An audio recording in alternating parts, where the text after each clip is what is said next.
नमो अर्यन्ताणं नमो सिद्धाणं नमो आयर्याणं नमो उवज्झायाणं नमो लोये सव्वसाहुणम् ऐसो पंच नमुक्कारो सव्वपावपणासनो मंगलानं च सव्येसिं परमं हवै मंगलम्।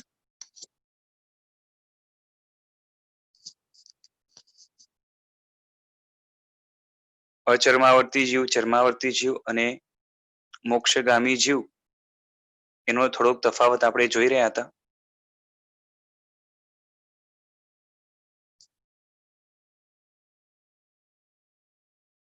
નાસ્તિકતા દૂર થાય તો આત્મા ધર્માત્મા થઈ શકે છે. ગુણનો અદ્વેષ આવે તો ચર્માવર્તમાં પ્રવેશ થઈ શકે છે અને મુક્તિનો અદ્વેષ આવે ત્યારે મોક્ષ માર્ગમાં ચડી શકે છે. જ્યાર સુધી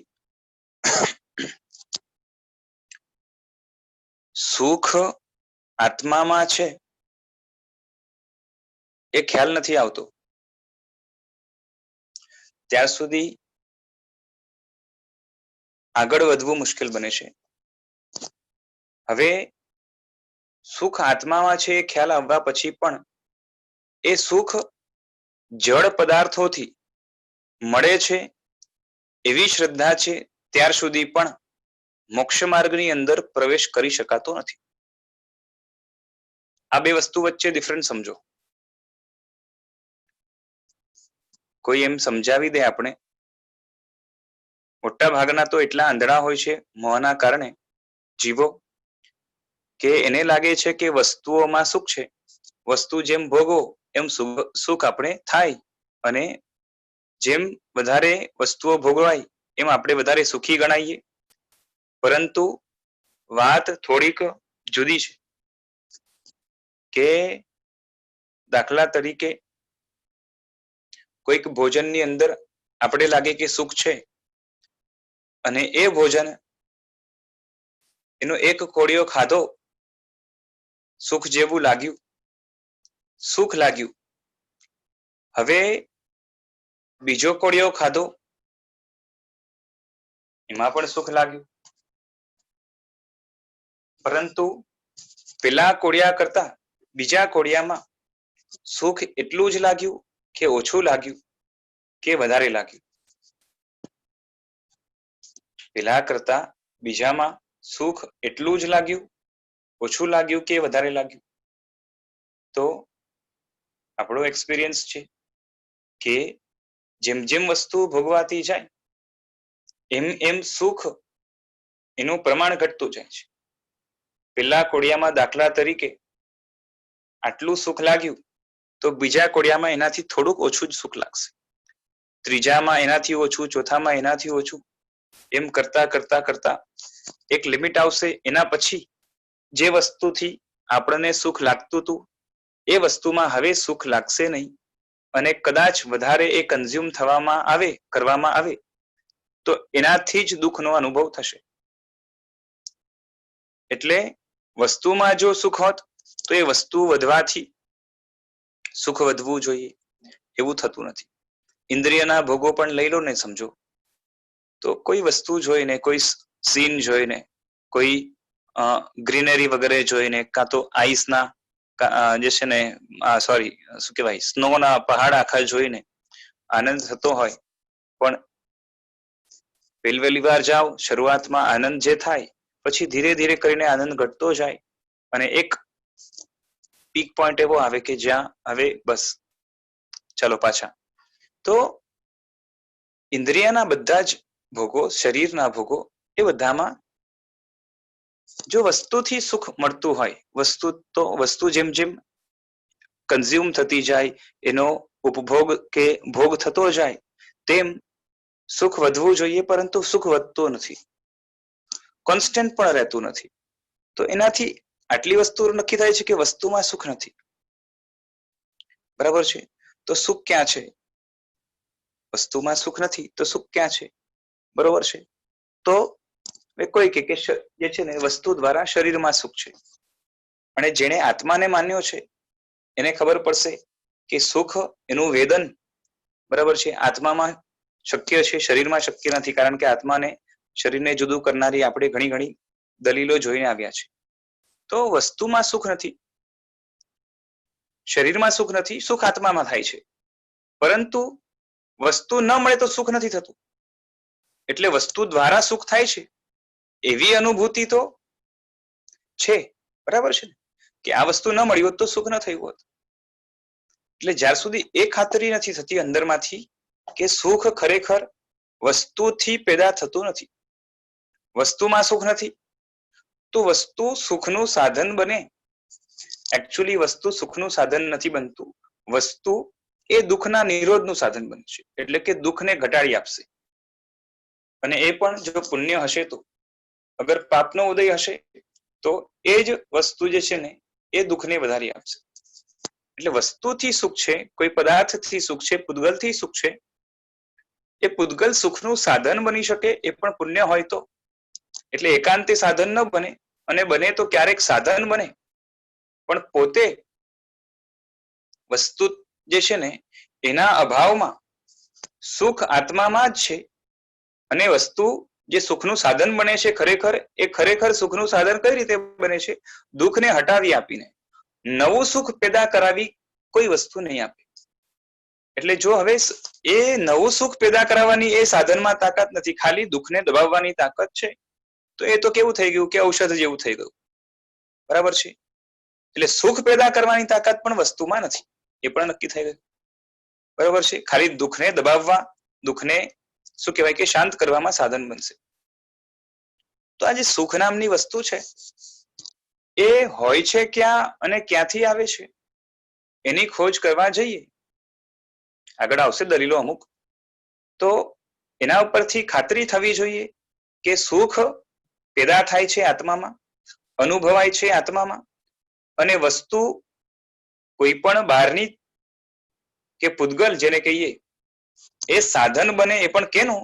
તો કે દુઃખના નિરોધનું સાધન બની શકે, દુઃખને ઘટાડવાનું સાધન બની શકે, એકલું સુખનું સાધન ના બની શકે. દુઃખ નિરપેક્ષ સુખ સંસારમાં ક્યાંય હોતું નથી.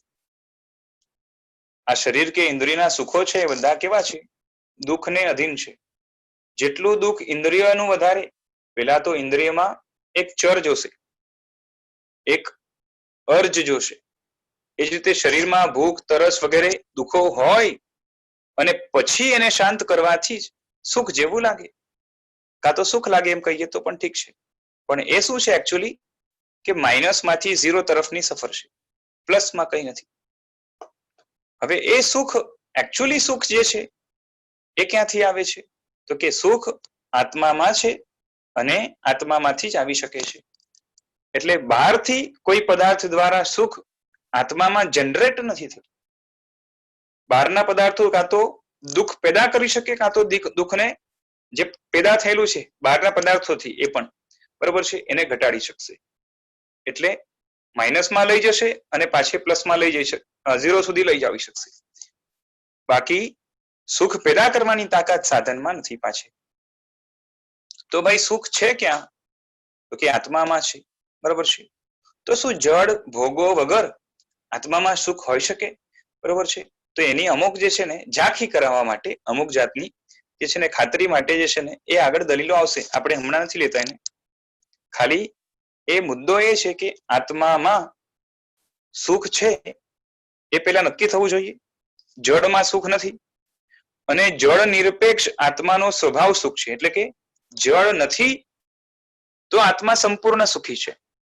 એટલે જળની સાપેક્ષતાથી આત્મામાં સુખ છે એવું નથી. આત્માનો પોતાનો સ્વભાવ જ સુખ છે. અને જળે તો એ સ્વભાવને શું કર્યું છે? શું કર્યું છે? બગાડ્યું છે. દાખલા તરીકે પાણી છે, પાણી, બરાબર છે. પાણીનો પોતાનો સ્વભાવ એક જાતની ઠંડકનો છે.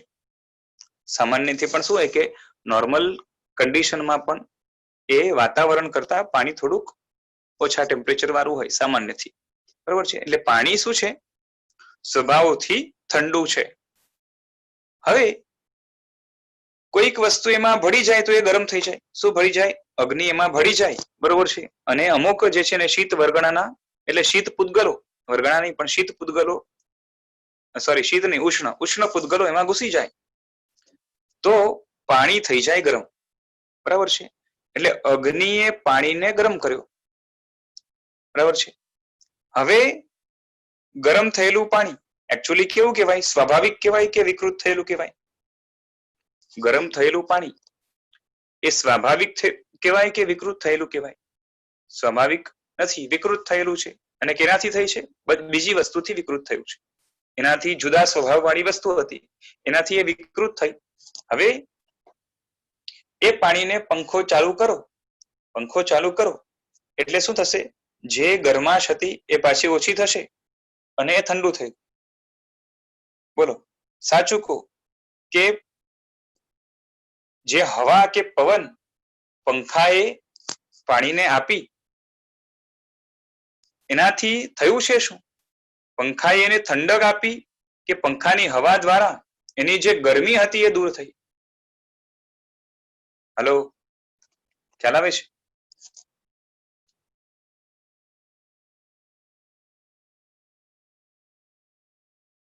હાજી સર તમારો અવાજ બ્રેક થાય છે, નથી ક્લિયર? વચમાં બ્રેક થાય છે. હમણાં ક્લિયર છે? આવે છે બરોબર?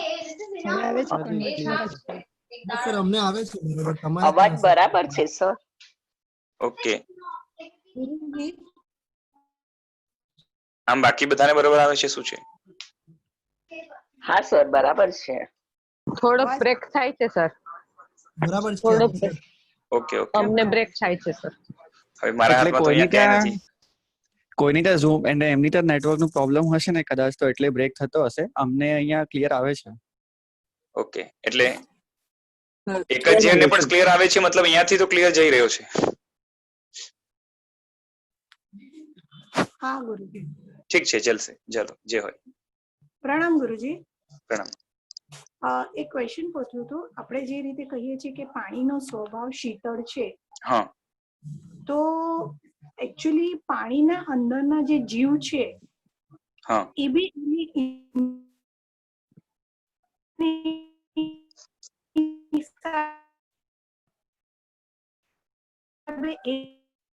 આપનો અવાજ બ્રેક થાય છે.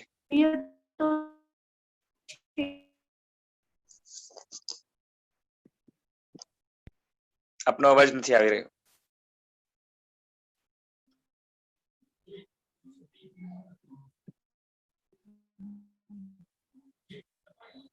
હા, હવે હા, એક મિનિટ. હલો, હા બોલો, આવે છે. હા, પાણીનો આપણે કહીએ છીએ સ્વભાવ એ શીતળ છે, બરોબર? બરોબર. તો ઓકે, એના પાણીના જે જીવો છે હા, એમનું શરીરને હિસાબે, એક ઇન્દ્રિયને હિસાબે એ એમનું શરીર છે કે પછી એ શીતળતા એમના ગુણને હિસાબે આપણે કહી શકીએ? તો ગુણના હિસાબે પણ છે ને, કેમ કે અચિત પાણી પણ હોય. ગરમ કર્યા પછી ઠંડુ કરેલું અચિત પાણી છે, એનો પણ સ્વભાવ તો શીતળ જ છે. એટલે પણ શરીરને હિસાબે તો પછી એને કેવી રીતના ડેફિનેશન આપણે એમ અલગ કરી શકીએ એમ? બે ઇન્દ્રિય જે એકેન્દ્રિય જે જીવો છે, પાણીના પોતાના જીવો, બરોબર છે, એ જીવો એમને જે શરીર મળ્યું છે પાણી રૂપે, બરાબર છે, એ પોતાના જે છે ને એવા પ્રકારના કર્મના કારણે મળ્યું છે. એમાં શું વાંધો છે? સમજો ને? એટલે મારો કહેવાનો મતલબ, આપણે કહીએ છીએ કે પાણીનો સ્વભાવ ઠંડો છે. હા, પાણીના જીવોનો સ્વભાવ નથી કહેતો, પાણીનો સ્વભાવ છે, બરોબર છે. હા, તો એ અચિત પાણી હોય કે સચિત પાણી હોય કે કોઈ પણ હોય. હા, તો નોર્મલી આપણે સ્કિનને હિસાબે આપણે કહીએ કે એનું ફીલ હોય કે ઠંડુ છે કે ગરમ છે. ના ના, એની વાત નથી. મેં તમને કીધું ને કે વાતાવરણ હોય ને, એટમોસ્ફિયર આખું, બરોબર છે, સામાન્યથી એટમોસ્ફિયર કરતા પણ પાણી જ્યાં હોય ને, એટમોસ્ફિયર નું ટેમ્પરેચર જે હશે એના કરતા પાણીનું ટેમ્પરેચર તમે માપશો ને ત્યાં થોડુંક ઓછું હશે. એટલે મારો કહેવાનો મતલબ એમ છે કે જેવી રીતના સૂર્ય છે, સૂર્યના જે એના જે અમે શું કહેવાય, આપણે એનું વિમાન છે, આપણે એમ કહીએ કે એ ગરમ છે એટલા માટે આપણે એનું ગરમ આપણને આ મળે છે. તો એવી રીતના સૂર્યનું વિમાન ક્યાં ગરમ છે? સૂર્યનું વિમાન કોઈ ગરમ નથી, એ તો ઠંડુ જ છે. એમાંથી નીકળતા કિરણો જેમ જેમ દૂર જાય એમ ગરમ થતા જાય. અચ્છા, ઓકે. હા. તો એ મારા સમજમાં નહોતું. દેવલોક છે ત્યાં થોડી દુઃખ હોય આવા. નહીં, દુઃખ નહીં, એટલે એમાં જે રહેલા આપણે છે ને શું કહેવાય ને, પૃથ્વીકાયના જીવો, હા. ઈ ગરમ છે. ના ના, એ ગરમ નથી. એ લોકોનું તો ઠંડુ, પોતાનું શરીર પણ ઠંડુ છે. એમાંથી નીકળતા જે છે ને કિરણો, બરોબર છે, હા. એ જેમ જેમ દૂર જાય એમ ગરમ થતા જાય. અચ્છા, તો એવી રીતના પાણીમાં જે એનું જે એક ઇન્દ્રિયને હિસાબે આપણે સ્કિન કહીએ, તો હા. ઈ સ્કિનને હિસાબે ઈ ઠંડુ છે કે એના સ્વભાવનો આખું ગુણ? શરીર જ ઠંડુ છે, ખાલી સ્કિન નહીં. હા. એનું શરીર છે ને એ જ ઠંડુ છે. તો ઈ એનું ગુણ કહેવાય? હા, હું તો, તમે છે ને જીવ સુધી પહોંચી ગયા, હું તો ખાલી એક્ઝામ્પલ આપું છું. હા, આ પણ કઈ અલ્ટિમેટ એક્ઝામ્પલ નથી, આ તો ખાલી સમજાવવા માટે છે. હા, હા. બીજું કઈ જે છે ને આપણે જીવથી કઈ લેવા દેવા નથી. આ તો ખાલી દ્રષ્ટાંત આપવા માટે, બરોબર છે. પાણી શું કઈ પણ વસ્તુ લો ને, સમજો અગ્નિ લઈ લો તમે, બરાબર છે. તો અગ્નિમાં પણ કેવું છે કે અગ્નિનો પોતાનો સ્વભાવ ગરમ છે, રાઈટ. હવે એ અગ્નિ જે છે ને તમે જે રૂમમાં પેટાવી છે એ રૂમમાં સમજો કે એર કન્ડિશન ચાલુ છે, બરાબર છે. તો અગ્નિના ટેમ્પરેચરમાં હલકો ફરક પડશે. તો અગ્નિનો પોતાનો સ્વભાવ એટલો જે છે ને નથી, એના કરતા વધારે ઉગ્ર છે. આમ છતાં પણ જે છે ને બાહ્ય વસ્તુના કારણે એમાં પેલી થોડીક ઠંડક ઘૂસી, અને એ સમજો કે તમે સ્ટોપ કરી દો, બરોબર. પવન વગેરે એ જે છે ને બીજું એ ફ્યુલ એમાં એડ થતું જાય એટલે પાછું એનું જે છે ને ગરમ સ્વભાવ પાછો પકડી લે. આ તો ખાલી એક્ઝામ્પલની વાત છે. મારો કહેવાનો ફક્ત એટલો જ મીનિંગ હતો કે ઈ જે જીવ છે ઈ જીવનો સ્વભાવ ગરમ છે, એટલે અગ્નિના જીવનો સ્વભાવ ગરમ છે કે એમના જીવનો એક વાત સમજો, જીવનો તો છે ને સ્વભાવ દર્શન જ્ઞાન ચારિત્ર છે. જીવ ક્યારે ગરમ કે ઠંડો હોતો નથી. હા. તો એમાં જીવનો સ્વભાવ ક્યાંથી હોઈ શકે એ જ મને સમજાતું નથી. ગરમ ઠંડો ક્યારે પણ પૂતગલના ગુણો હોય છે આ બધા. હા, સોરી. શબ્દ, રૂપ, રસ, ગંધ, સ્પર્શ આ બધા પૂતગલના ગુણો છે. તો જીવનો સ્વભાવ કેવી રીતના ઠંડો હોય મને કહો. હા, એટલે એમની સ્કિન જે મળી છે, ઇન્દ્રિય એમને હા, મળી એ તો છે જ ને. હા, એ તો રહેવાનું છે. ઇન્દ્રિયના હિસાબે. હા, એટલે સ્કિન નહીં, ખાલી કહું છું ને આખું શરીર જ ઠંડુ છે, તો સ્કિન તો એમાં આવી જ ગઈ. હા. સ્કિન શરીરનો હિસ્સો છે કે બારે છે, અલગ છે. ના, ઉપરનું જેનું. બરોબર, ઠીક છે. એ તો કેવું છે પાછું કે શરીરની અંદર છે ને કેવું હોય કે અંદર ટેમ્પરેચર ડિફરન્સ હોઈ શકે. જેમ આપણા શરીરમાં પણ જે છે ને બહારનો હિસ્સો થોડોક ઠંડો હોય, અંદરનો ગરમ હોય, એવું હોઈ શકે. હા, બરાબર છે. એ હોય. આ તો કેવું છે, જો શરીરમાં છે ને એવરેજ ટેમ્પરેચર એક આખી અલગ વસ્તુ છે. બાકી એકદમ અંદર જઠરાગ્નિ હોય જ્યાં, બરોબર, જ્યાં જે શું કહેવાય કે ખાવાનું પચવાનું ચાલુ હોય, ત્યાં તો જે છે ને અત્યંત ઉષ્ણતા હોય છે, અને બહારનું પાર્ટ છે ને એ ઠંડુ હોય છે. એ રીતે બની શકે. એ તો એમાં પણ રહેવાનું છે, કેમ કે એમને પણ શરીર છે, અંદરમાં તેજસ અને કાર્બન શરીર બંને કામ કરી રહ્યા છે, એટલે અંદરમાં એની ઉષ્ણતા રહેવાની છે પાછી. બરોબર. પણ કેવી કે આપણા જેવી એકદમ ધગધગતી ન હોય. હા, બરોબર. ધન્યવાદ. હા. તો આ તો ખાલી એક્ઝામ્પલ તરીકે કે શું થાય છે કે આત્મામાં પોતામાં સુખ છે. હવે શું થયું કે જળના કારણે કે શરીર મળ્યું છે, કર્મ મળ્યા છે, બીજા જળનો સંયોગ થાય. તો સંયોગના કારણે શું થાય છે કે આત્માનું બધું સુખ દબાઈ ગયું. સુખ દબાઈ ગયું, બરોબર છે. ચલો, સુખ તો દબાઈ ગયું અને જળ ગોઠવાઈ ગયું છે. હવે જળની અંદર જે થાય છે એના કારણે આત્મામાં દુઃખ થાય છે, અને એ જો શાંત થતું જાય તો પાછું જે છે ને દુઃખ ઓછું થયું એટલે આત્માને લાગે સુખ છે. બરાબર છે.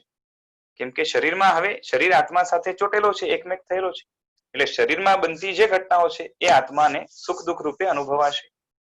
એ શરીર પુષ્ટ થશે, હૃષ્ટ થશે, અને શરીરમાં જેટલી તાજગી કે જે છે ને કહેવાય ને શું કહેવાય કે એ નોર્મલનેસ રહેશે, એટલું જે છે ને આત્માને સ્વસ્થતા લાગશે. અને એનાથી જેટલું ડાયવર્ઝન થશે એટલું દુઃખ થશે.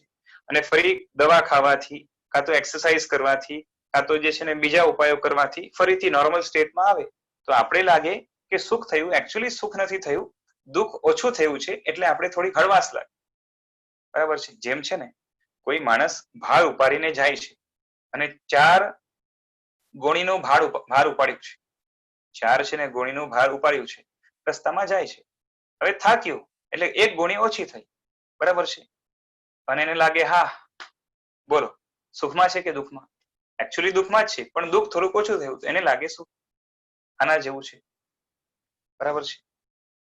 એટલે એ જ રીતે આપણે લાસ્ટ ટાઈમ નું અધૂરું રહી ગયું હતું આપણું જે છે નેટવર્ક નહોતો એટલે ભાવિશાબેન તમારો સવાલ ચાલતો હતો ને એનાથી મને યાદ આવ્યું હમણાં કે શું ચાલે છે કે આપણે આટલો બધો પૂતગલનો ભાર, તમે વિચાર કરો એક એક આત્મ પ્રદેશ ઉપર અનંતા પરમાણુઓ છે. આત્માના પ્રદેશો કેટલા? અસંખ્ય, બરોબર. અને એક એક આત્મ પ્રદેશ ઉપર અનંતા પૂતગલો પર અનંતા પરમાણુ, બરોબર છે, એ ગોઠવાયેલા છે. આટલો ભાર સાથે ને સાથે લઈને ફરીએ છીએ અને પાછે નવું નવું બાંધતા જઈએ છીએ એટલે કલેક્શન ચાલુ જ છે, બરોબર છે. આ તો ખાલી ભારની વાત થઈ. ખાલી ભાર ઉપાડ્યો એવું નહીં, સાથે લઈને ચાલ્યા કરવાનું.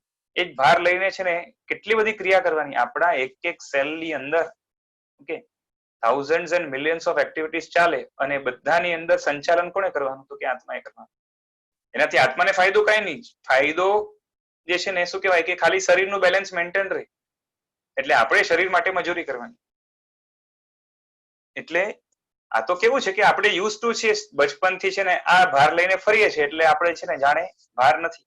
પેલું દ્રષ્ટાંત તમે સાંભળ્યું છે કે એક બાઈ હોય છે ને એ એક બાઈ છે એ શું કરે છે કે નાનપણમાં છે ને એ ગાયનું કે ભેંસનું વાછરડું હોય ને નાનકડું, એ નાનકડું બહુ વજન વાળું ના હોય એટલે એને ઉપાડીને એ છે ને પહાડ ચડે છે. પછી રોજ એ રીતે એનો ક્રમ છે. હવે જેમ જેમ છે ને એ સમય જાય તો પેલું વાછરડું પણ મોટું થઈ જાય. તો after some year she is able to carry big ગાય કે ભેંસ જે પણ હોય, બરોબર, એને લઈને ચડી શકે છે ઉપર. કેમ કે યુઝ ટુ થઈ ગયું છે ને, એના માટે ભાર નથી. બીજાને લાગે અરે બાપરે. ઓકે, તો આપણે આટલો લઈને છે ને આ પૂતગલનો વજન લઈને અનંત કાળથી ફરીએ છીએ, બરોબર છે. જે આપણા દુઃખને દબાઈને જે છે ને એને રાખ્યું છે એને સાથે લઈને ફરીએ છીએ અને એમાંથી કંઈક ભાર ઓછો થાય, કંઈક તો નોર્મલ સ્ટેટ ઉપર આવે એટલે આપણે શું લાગે કે હાસ મજા આવી ગઈ, બરાબર છે. તો માનસિક, શારીરિક અને ઇન્દ્રિયના દુઃખો લઈને ફરીએ છીએ ને એમાં ક્યાંક હાશકારો થાય. અને પાછું શું છે કે હવે આદત પડી છે કે દુઃખ ઊભું ના કરીએ ત્યાં સુધી સુખ ના લાગે એટલે દુઃખ ઊભું કરવાનું. પેલા ઈચ્છાઓ કર્યા કરવાની, બરાબર છે, મહેનત કર્યા કરવાની. મહેનત કરીને જે છે ને પછી ઊંઘો તો મસ્ત ઊંઘ આવે, બરાબર છે. કસરત કરીને જે છે ને આરામ કરો તો મજા આવે. ઘણું કામ કરો, શરીર થાકે, ભૂખ લાગે, તરસ લાગે, પછી પીવો તો હજી મજા આવે, બરાબર છે. એટલે પેલા દુઃખ ઘણું ઊભું કરવાનું અને પછી એમાં રાહત મેળવવાની. આ જ ક્રમ ચાલ્યા કરે. પણ ખરેખર આ બધું જ એકચ્યુઅલી શું છે કે હવે આ સીધી વાત છે. હવે આમાં તમે વિચાર કરીને જુઓ કે આ બધા કાર્ય બંધ કરવા પડે, બરોબર છે. થોડુંક આપણો ભાર ઓછો થઈ જાય તો હાશકારો થાય. બધા જ કાર્યો બંધ થઈ જાય. આ બધા જ બધી જ આત્માની શક્તિ આ બધા પદાર્થમાં જતી અટકી જાય, બરોબર છે. તો કેટલું રિલીફ થાય. અને બોજો કમ્પ્લીટલી ઉતરી જાય, મોક્ષમાં જાય તો રિલીફ કેટલું થઈ જાય, બરોબર છે. અને શાસ્ત્રકારો તો કે છે તો આ તો ખાલી રિલીફનું સુખ છે, એના સિવાય, બરાબર છે. હવે મોક્ષનું સુખ એટલે કે પૂતગલના અભાવમાં, ઓકે, પૂતગલ છે જ નહીં આત્મા ઉપર, તો પૂતગલ જ્યારે નીકળી જાય છે ને ત્યારે આત્માનું સ્વાભાવિક અનંત સુખ બારે આવે છે, બરાબર છે, જે સંસારમાં ક્યાંય અનુભવી શકાતું નથી. સીધે સીધું આપણે ભોગો વિનાનું સુખ જે છે ને એકવાર એના દ્રષ્ટાંતો આપણે જોઈશું. પણ એટલું છે કે વગર પૂતગલનું, જ્યાં પૂતગલનું અસ્તિત્વ જ નથી આત્મા ઉપર, એવું સુખ તો જે છે ને હમણાં અનુભવી નહીં શકાય. એના માટે તો આપણે જ્ઞાનીના વચનો છે એના ઉપર જ વિશ્વાસ રાખવો, કારણ કે બીજો કોઈ ઉપાય નથી. સમજાય છે?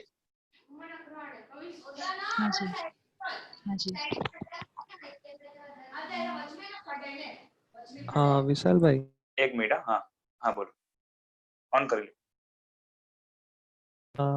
આપણે આની પહેલા વૈરાગ્યની વાત કરી હતી, એટલે એમાં એવું કીધું હતું કે સંસારના સુખ ઉપર દ્વેષ. હા બરોબર છે, રાઈટ. તો ઈને અત્યારે જે વાત થઈ એની સાથે કનેક્ટ કરીએ કે આપણે આ જે 4 બાચકા વાળું એક્ઝામ્પલ લીધું, 4 બાચકા ઉચકેલા છે અને કોકે એક બાચકો ઉતારી દીધો, રાઈટ, તો ઈ સંસારનું સુખ થયું. કરેક્ટ. તો ઈ વાત બરોબર કે દુઃખ ઉપચાર જ થયું, નેગેટિવ હા. માંથી થોડુંક પ્લસમાં એટલે થોડુંક Right. ઝીરો સાઈડ આવ્યા, રાઈટ, કરેક્ટ. પણ એટલીસ્ટ દુઃખ ઉપચાર તો થયું. હા તો હા, એના પણ ઉપર થાય છે દ્વેષ શું છે કેવી રીતે? એનું એટલે કારણ તો છે એના ઉપર કેવું છે કે જે વ્યક્તિ એને સાચું સુખ ક્યાં છે એ સમજાઈ જાય છે, અથવા તો જે છે ને કેવું છે કે દુઃખ ઉપચારને તમે સુખ કહો ને તો શું થઈ જશે ખબર છે કે મારે આ સુખ મેળવવા માટે વારંવાર દુઃખ ઊભું કરવું પડે, એ તો નક્કી છે. એ 4માંથી 3 થયા ને, બરોબર છે, એને જયારે હાશકારો થયો થોડાક સમય પછી પાછો એ બોજ જ લાગવાનો છે 3 પણ, પછી 3માંથી 2 કરશે. રાઈટ. રાઈટ. અને એમ કરતા કરતા પાછું હવે સમજો પૂરો એ છે ને 0 થઈ ગયો. અહીંયા સંસારમાં તો પૂરો 0 થતો જ નથી જ્યાં સુધી મોક્ષમાં નથી જતો, બરોબર છે. એટલે હવે એને લાગે કે હવે મારે ફરીથી આ સુખ જોતું હોય શું કરવાનું? Vote to do? હા, તો દુઃખ ઊભું કરવું પડે. તો પાછું દુઃખ ઊભું કરવું પડે, બરોબર છે. એટલે એને લાગે કે આ શું છે યાર, આ માંડ્યું શું છે બધું. એટલે સંસારના સુખો જોઈને એને લાગે કે આવું કઈ હોય, એટલે એનું મન ઉઠી જાય છે. ના, એટલે દુઃખોપચારને સુખ કહેવાની વાત નથી. ના ના, એ દુઃખોપચારને કદાચ સુખ નો કહેવાની પણ વાત કહીએ. નથી. દુઃખોપચારને સુખ કહેવાની વાત નથી. અહીંયાનું સુખ ખાલી જોઈને છે ને એને લાગે કે આ યાર શું છે, આ માંડ્યું શું છે. ઘડી ઘડી દુઃખ ઊભું કરો, પછી ઉપચાર કરો, એનો દ્વેષ છે. સુખ જો એટલે જ માણવો હોય આપણને અહીંયાનું, એવું ફીલ થતું નથી કે દુઃખ જાતે ઊભું કરેલું છે, જાણે દુઃખ છે જ તે. તો રાઈટ રાઈટ, એમાં અરે રિલીફ છે જ, થતું ચલો હોય ને, છે તો જ એના છે ઉપર જ. દ્વેષ કેવી રીતે કરીએ? કેવું એમ. છે કે આપણે કદાચ ઊભું ન કરીએ એમ પણ માનીએ, ચલો ને, પણ દુઃખ ત્યાં છે જ. ઓકે, પણ દુઃખ છે જ એટલે શું છે કે આપણે ઊભું ન કર્યું તો આવી ગયું હોય, એમને એમ તો નથી ને, ક્યાંકથી આવી ગયું, ચલો ને, રાઈટ. પણ એ જ છે કે એનું સુખ જોઈતું હોય ને તો એ દુઃખને એકવાર દુઃખની આગમાં એકવાર શેકાવવું તો પડશે જ એમ. આવું તો કેવું સુખ એમ, સમજાય છે કે તમે છે ને જાતે કદાચ ઊભું ના કર્યું, તમે જે સમજો કે તમે એક ફેમિલીમાં રહો છો, રાઈટ, અને છે ને ઘરનો વ્યક્તિ કોઈ બહુ બીમાર થયો, તમે ઊભું નથી કર્યું અને એને પણ ચલો ને ઊભું નથી કર્યું, રાઈટ, યુ વિલ બી ટેન્સ્ડ, હે કે નહીં? અને તમે સમજો કે મેન્ટલી થોડાક સ્ટ્રોંગ હો તો ટેન્શન ન લો, પણ દોડાદોડી તો કરવી પડશે ને, ધેટ ઇઝ ઓલ્સો દુઃખ. 4 ફોન કરવા પડશે, આમ તેમ, બરોબર છે. અને પછી એ સાજો થઈ જશે તો સુખ. તો બધા જ સંસારના સુખો આવા જ છે કે જે છે ને રાહત ક્યારે મળે, જ્યારે છે ને we have to pile up, ઘણું દુઃખ પાઇલ અપ કરો, પછી એને એમાંથી કાઢતા જાઓ. તો સમજુ માણસ એ વિચારે કે જે છે ને આ કેવી મજૂરી છે, આનાથી છૂટું કઈ રીતે? આ તો શું છે, અપુનર્બંધકની હાલત એવી છે જે છે ને કે છૂટવા માટે બીજો રસ્તો નથી, કે સાચું સુખ ક્યાં છે એને ખબર નથી, પણ સંસારનું જે છે ને આ મજૂરી વાળું સુખ છે. એટલે એનું એક સાવ છે ને એકદમ જ વૈરાગ્ય નથી આવ્યું, પણ એનું મન થોડુંક ઉઠી ગયું છે. પેલા જેમ લાગતું હતું ને કે સાર, પણ એને લાગે કે હવે થોડાક ટાઈમનું છે, પાછું દુઃખ આવવાનું છે, પાછું સુખ, પાછું સુખ. એટલે એમાં જે છે ને હવે મન ચોટશે નહીં.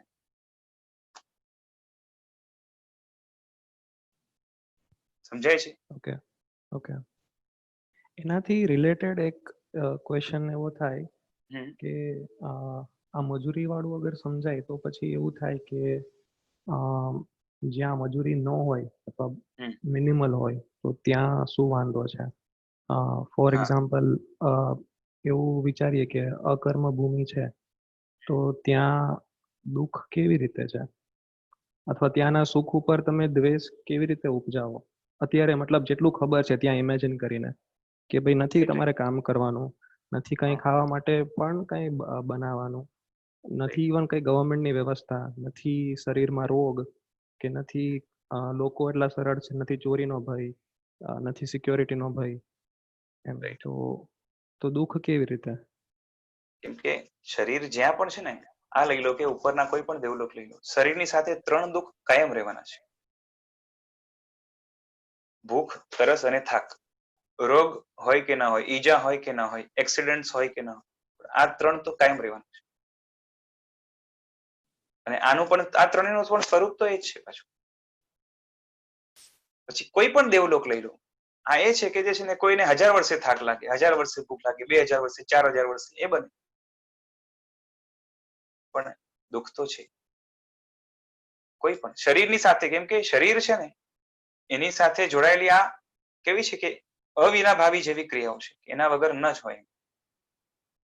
પછી તમે એના ઉપર નજર કરો કે ન કરો એ વાત જુદી છે, પણ જો નજર કરો તો સર્વત્ર જે છે ને આ વસ્તુ શરીર સાથે જોડાયેલી. અને પાછી ઇન્દ્રિય છે તો એક ઇન્દ્રિય હોય તો એની પાસે એક ઇન્દ્રિયનું જે છે ને એ શું કહેવાય અર્જનું દુઃખ રહેશે.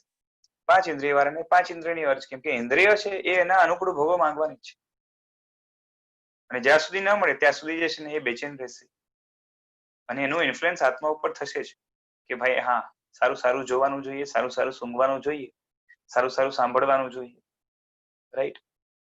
અને પાછી એમાં પણ એવું છે કે એક ધારું એક જ ટાઈપનું મળે તો ન ચાલે, ચેન્જ જોઈએ, નહીં તો કંટાળી જશે. એટલે આ કંટાળાનું જે છે ને જે દુઃખ છે એ ઇન્દ્રિય સાથે કાયમ ખાતે રહેલું છે પાછું. એટલે પછી તમે એને મિનિમલ કહો તો બરોબર છે, પણ શું છે કે હવે આને પણ એવું જ છે કે ઠીક છે ભાઈ છે, ચલો ને, હવે બીજો કોઈ વિકલ્પ નથી એટલે આને જ માણવાનું છે. એની અંદર એની આસક્તિ પણ હોઈ શકે, એની પણ ના નહીં, પણ એને ખબર છે કે ભાઈ છે ને આ લાંબુ કઈ ટકવાનું નથી, પાછું જે છે ને દુઃખના ભેગું થવાનું, પાછું સુખમાં થવાનું. આજ કેવું થઈ ગયું ખબર છે કે મને એક ભાઈ કે તમે કેટલું પણ નરકનું વર્ણન કરો ને, ચલો ને, કે નરકમાં આ દુઃખ પેલું દુઃખ બરોબર છે, માર્યા કરે લગાતાર, એક પણ સુખ નહીં, ચલો ને, ધોકાવે ને કાપે ને બધું બરાબર. હવે પછી મને કે જે છે ને કે આપણે અનંતવાર નરકમાં જઈ આવ્યા ને એનાથી નીકળી જ ગયા છે, પાછે જઈશું તો નીકળી જ જવાના છે ને, શું ફરક પડે. અને પછી કે પરાણે કે જે છે ને સમજીને બરોબર છે દુઃખ ભોગવવાનું છે, ભોગવાઈ જશે. આપણો આત્મા તો કાયમ નો જ છે ને, કઈ થવાનું નથી ને, આત્મા તો રહેવાનો જ છે ને, તો શું ચિંતા છે? બોલો હવે શું જવાબ આપવાનો? હેલો, એ વાત ઉપર તો હસવું આવે, ખબર નહીં શું જવાબ. હા પણ જો આ છે હકીકત, ખોટી વાત નથી પાછી, બરાબર છે. પણ થાય છે શું ખબર કે આપણે કહીએ કે ભલે જે પણ કહીએ અને કે છે ને નહીં ગમતું હોય ત્યાં, ચલો નરક ભેગા થયા અને દુઃખ નહીં ગમતું હોય બરોબર છે, તો ત્યાં તો ભોગવવાનું છે અને કાળ પસાર થઈ જ જવાનું છે.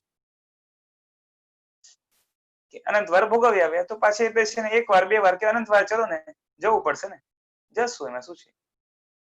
અને ત્યાં હાય હોય કરવાની આવશે બરોબર, નહીં ગમતું હોય તો રાડો પાડશું, બીજું શું.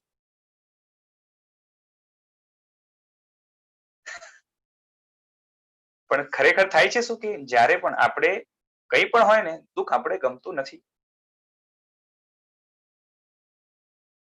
અને જેને કાયમ ખાતે દુઃખમાંથી છૂટવું છે ને, અને જે વ્યક્તિ એને મિનિમલ પણ દુઃખ મંજૂર નથી, કેમ આપણે છે ને જરાય ન જોઈએ બરોબર છે, એવો વ્યક્તિ છે ને સાચી સુખની કલ્પના મોક્ષમાં જે છે એને બરોબર ઓળખી શકે. પણ ડિમાન્ડ અંદરમાંથી એવી ઊભી થવી જોઈએ કે જરાક પણ ન જોઈએ આપણે.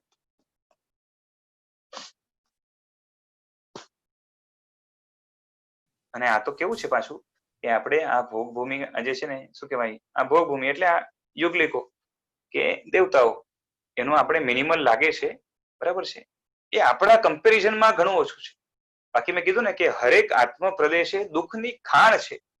આ તો ભાર લઈને છે ને એટલો બધો ફરીએ છે કાયમ ખાતાનો, કાયમ ખાતેનો આપણે આટલો બધો ભાર લઈને ફરીએ છીએ ને એટલે એ ભાર લાગતો જ નથી. બાકી સંસારની કોઈ પણ એવી અવસ્થા નથી, કેવળ જ્ઞાન પછી પણ કર્મના 4 ઘાતી કર્મ હાજર છે, શરીર આદિ હાજર છે બરોબર છે, એના કારણે અનંત દુઃખ ઉભું છે. અને મોક્ષમાં જાય તો અનંત ગણું સુખ થઈ જાય છે. એટલે તમે વિચાર કરો કે અનંત એટલે કઈ નાની વસ્તુ નથી. એટલે કેટલું પણ મળે, આમ જોવા જઈએ તો જે છે ને તીર્થંકરોને જે છે ને શાતાનો ક્યાં જે છે ને તોટો છે. વૃદ્ધિ દેવલોકમાં જે દેવો ભોગવે છે ને એના કરતા જે છે ને ઇન્દ્રોએ બહુ સારામાં સારી અહીંયા દીકરો બી છે, અને આમ જોવા જઈએ તો બહુ કઈ ખાસ પ્રોબ્લેમ નથી, પણ આમ છતાં પણ સદૈહ છે એટલે દેહ સહિત છે, તો જે છે ને એનાથી શું છે પૂતગલ સાથેનો સંપર્ક છે, અને જ્યાં સુધી પૂતગલનો આત્મા ઉપર અસ્તિત્વ છે ત્યાં સુધી ભારરૂપ જ રહેવાનું. એટલે જરાક પણ ના જોઈતું હોય એવી અવસ્થા અને કાયમ ખાતે પછી પાછું નહીં આવે. બરોબર છે. આ પૂતગલની વ્યાધિ એ ફરી નહીં આવે. અને આ પૂતગલે તો દુઃખ સુખને દબાઈ દીધું છે અને પછી અવસરે દુઃખ વધાર્યા કરે, એમાં જ શમન કરો, એમાં જ પાછો વધારો થાય, શમન કરો, એ ચાલ્યા કરે. આ બધું હટી જાય ને ઓરિજિનલ અનંત જે સુખ બહાર આવે, બરાબર છે, એ તો ત્યાં જઈએ તો જ ખબર પડે અને કેવળ જ્ઞાન દ્વારા એને જોઈ શકાય. તો એના માટે પહેલો તબક્કો ખાતરીનો પૂરેપૂરો કેવળ જ્ઞાન છે. કેવળ જ્ઞાની જ એને જોઈ શકે. કારણ કે આત્મા અને આત્માના જે શુદ્ધ ગુણોને સિદ્ધે શુદ્ધો પૂર્ણ ગુણોને જોવાની સીધી તાકાત જે છે ને એ ડાયરેક્ટ સાક્ષાત જોવાની તાકાત તો કેવળ જ્ઞાનીમાં છે અને અનુભવવાની તાકાત તો મોક્ષમાં જ છે. એટલે ત્યાં તો કેવું પડે કે ભાઈ અમે તમને જે છે ને શું કહીએ કે એક આઉટલાઈન આપી શકીએ, બાકી એને ચાખીને જ છે ને તું જાણી શકે એટલું છે કે અહીંયા તને અનુભવાય છે એના કરતા અનંત ગણું છે અને કાયમ ખાતે છે. Okay, thank you. Vishwabhai, ji બોલો. જે આપણે સ્વતંત્ર સુખની વાત કરી, તો એમ કહી શકાય કે આત્માના ગુણોમાં અથવા તો ગુણથી ઈ સ્વતંત્ર સુખનો આંશિક અનુભવ અહીંયા બી થઈ શકે. ના ના, હમણાં જે સુખની વાત થાય છે ને એ શું છે કે આત્મ પ્રદેશો છે ને એના ઉપર કેવું છે, જો તમને ભૂખનો જે દુઃખ છે, બરોબર છે, હવે ભૂખના દુઃખનું છે ને તમે સમજો તમારા બિઝનેસમાં બિઝી છો, કોઈ જગ્યાએ તમે તમારું ધ્યાન બીજે ક્યાંક છે, તો ઘણા શરીરમાં ભૂખનું દુઃખ હોવા છતાં પણ you are involve in something, તો એ તમને ત્યાં ધ્યાન નથી જતી, નજર નથી જતી, હે કે નહીં? બરોબર છે. પણ તો એનો મતલબ શું છે કે અંદરમાં ભૂખનું દુઃખ ઊભું નથી? તો ઊભું છે, બટ જ્ઞાન નથી થતું, માટે આપણે જે છે ને એમાં શું કહેવાય કે ઉપયોગ નથી થયો. તો આ દુઃખ છે ને હવે તમે ઉપયોગ ના મૂકો તો એ દુઃખ છે ને ખ્યાલ આવવાનો પણ નથી, રાઈટ? ઉપયોગ બીજે ક્યાંક હોય તો એ દુઃખનો ખ્યાલ ના આવે. પણ અને ઘણી વાર તો શું છે કે જયારે દુઃખ અત્યંત અનબેરેબલ થઈ જાય ને તો ત્યારે ઉપયોગ તમારો ત્યાં ચાલ્યો જાય છે. સમજાય છે? અત્યંત અનબેરેબલ થઈ જાય ત્યારે શું થાય છે કે તમારો ઉપયોગ ત્યાં ચાલ્યો જાય છે, પછી બધું મૂકીને તમે ખાવા બેસી જશો. પણ એટલું છે કે જ્યાર સુધી ત્યાં ઉપયોગ નથી જતો, ધ્યાન નથી જતું, તમારું જ્ઞાન ત્યાં નથી જતું, ત્યાં સુધી તમને ખ્યાલ નથી આવતો. દુઃખ તો છે જ, બરોબર છે. તો એ દુઃખ છે ને એ આત્મ પ્રદેશોના આધારે છે, નહીં કે આપણે જે છે ને ગુણ એટલે શું કે જે ક્ષમા, નમ્રતા, બરોબર, ક્રોધ આદિના સામે એ જે છે ને એ સુખ આખી અલગ વસ્તુ છે. હમણાં જે સુખની વાત થાય છે ને એ તો મોક્ષમાં જ હોય, એમ એ આત્મ પ્રદેશના આધારે છે. જેમ છે ને ભૂખના શમનથી જે સુખ લાગે છે ને એક જાતની શાતા, રાઈટ? એવા પ્રકારની શાતા અનંત ગણી. આ તો માઇનસ થી જે છે ને 0 ની સફર થઈ, પણ એક અનુભવ તો છે જ ને આપણે સુખનો, રાઈટ? તો એવા પ્રકારની શાતા એ અનંત ગણી જે છે ને ક્યાં છે તો કે મોક્ષમાં છે, એક પૂતગલના અભાવથી. અને જ્યારે બીજું જે સુખ તમે કહો છો ને ગુણના આધારિત સુખ, એ એક આત્મામાં જે વિકારોના સંકલેશ છે એના શમન થવાથી જે શાંતિ થાય છે ને એ ગુણોનું સુખ છે. You must understand the difference between both. પેલો ભાવોનું સુખ છે તમે જે કહો છો ને ગુણોના કારણે, અને આ જે સુખ છે એ આત્મદ્રવ્યના આધાર ઉપર છે. તો આત્મદ્રવ્ય, હા, મટીરિયલ છે ને આત્માનું, એના આધારનું સુખ છે. તો આત્માના મટીરિયલના આધારનું જે સુખ છે એ તો આત્માનું મટીરિયલ જયારે કમ્પ્લીટલી પ્યોર થાય, પૂતગલથી રહિત થાય ત્યારે જ અનુભવાશે મોક્ષમાં જ, રાઈટ? અને આ જે સુખ છે એ તો શું છે કે મોહના કારણે જે ભ્રમો ઉભા થયા હતા, મોહના કારણે કશાયો થયા હતા, એ શમન થાય, અંદરમાં એક શાંતિ થાય, એ સુખ આખું અલગ છે, જેને આપણે ભાવ સુખ કહીએ છીએ. So that is a different thing. એ ભાવ સુખ છે ને એ તમારું પૂરેપૂરું જે છે ને 12મા ગુણસ્થાનકે આવી જાય, બરોબર છે? 11મા ગુણસ્થાનકે પણ આવી જાય પણ પાછું ચાલ્યું જાય છે, ઉપશમ છે ને. અને 12મા ગુણસ્થાનકે કાયમી આવી જાય છે, હવે પાછું નહીં જાય. જ્યારે પેલું છે ને એ મોક્ષમાં જ મળશે. એટલે આપણે તમે જો 8 કર્મમાં છે ને તમને અવ્યાબાદ સુખ એવો શબ્દ જે છે ને એ મોહનીયની સામે જોવા નહીં મળે, એ વેદનીયની સામે જ જોવા મળશે. વેદનીય ક્યારે જાય છે? વેદનીય જવાથી મોક્ષ મળે છે. 14મા ગુણ સ્થાનક સુધી વેદનીય છે. હા, એના પછી મોક્ષ મળે છે. અચ્છા, એટલે સુખ, સ્વતંત્ર સુખ બે પ્રકારના છે. એક તો પૂતગલના અભાવ રૂપ, સંપૂર્ણ અભાવ રૂપ. અભાવ રૂપ નહીં, એકચ્યુઅલી અભાવથી પૂતગલના કારણે ઊભું થયેલું, પૂતગલના અભાવથી આત્મામાંથી પ્રગટ થશે. એ જે જે પૂતગલના અભાવથી અરૂપીપણું જે છે ને એ પ્રગટ થયું. પૂતગલના સદભાવથી, પૂતગલની હાજરીથી રૂપીપણું આવ્યું હતું ને. પૂતગલના અભાવથી શું થશે? આત્માનું અરૂપીપણું પ્રગટ થઈ જશે. કેમ કે હવે આત્મા ઉપર કોઈ રૂપ નથી રહ્યું. there is no color now. હે કે નહીં? એટલે કલર થી બધું જ લઈ લેવાનું. પછી રૂપ, રસ, ગંધ, સ્પર્શ. હવે કઈ આત્મામાં જે છે ને રૂપ, રસ, ગંધ, સ્પર્શ શરીરના કારણે આવ્યું હતું ને, પૂતગલના કારણે આવ્યું હતું. આત્મા રૂપી થયો છે કેના કારણે? કર્મના કારણે, પૂતગલના કારણે, શરીરના કારણે. અને એ બધું જ જશે તો આત્મા અરૂપી થઈ જશે. હે કે નહીં? આત્માને રૂપી બનાવનાર કોણ છે? નામ કર્મ. રાઈટ. પછી એ જ રીતે હવે આત્મા ત્યાં જશે એટલે અગુરુ લઘુ થશે. અહીંયા હલકો ભારે થતો હતો ને, હલકા કુળમાં જે શું કહેવાય કે એ કયું છે? આયુષ્ય નહીં, ગોત્ર. હા, ગોત્રના કારણે હલકા કુળમાં એટલે વ્યવહાર થતો હતો નાના મોટાનો. આ તુચ્છ, આ અધિક, બરોબર છે ને. હવે જયારે ત્યાં જશે તો હવે હલકા ભારેનો વ્યવહાર છે કે મોક્ષમાં આ ઊંચો આ નીચો એવું નથી. એટલે શું થશે? ત્યાં અગુરુ લઘુ થઈ શકશે. પછી એ જ રીતે આયુષ્ય જાય છે તો આયુષ્ય કર્મ શું છે કે એક જગ્યાએ બાંધી રાખે છે, પછી છોડે, પછી બીજી જગ્યાએ બાંધે. એટલે વારંવાર એક જગ્યાએથી બીજી જગ્યાએ ક્ષય થતો હતો. હવે ત્યાં જઈને અક્ષય થઈ જશે. રાઈટ. તો એ જ રીતે અહીંયા શું થતું હતું કે વેદનીયના કારણે આત્મા શું થતું હતું કે એનું સુખ, બરોબર છે, વ્યાબાદાવાળું હતું. અને ત્યાં જેને અવ્યાબાદ સુખ છે. તેમાં કઈ વ્યાબાદા હતી? તો કે જે સુખ હતું એમાં દુઃખનું મિશ્રણ હતું અને ડિસકન્ટિન્યુઅસ હતું, કન્ટિન્યુઅસ નહોતું. અને મોક્ષમાં જશે તો કન્ટિન્યુઅસ સુખ, કેમ કે પૂતગલ માત્રનો જ અભાવ છે.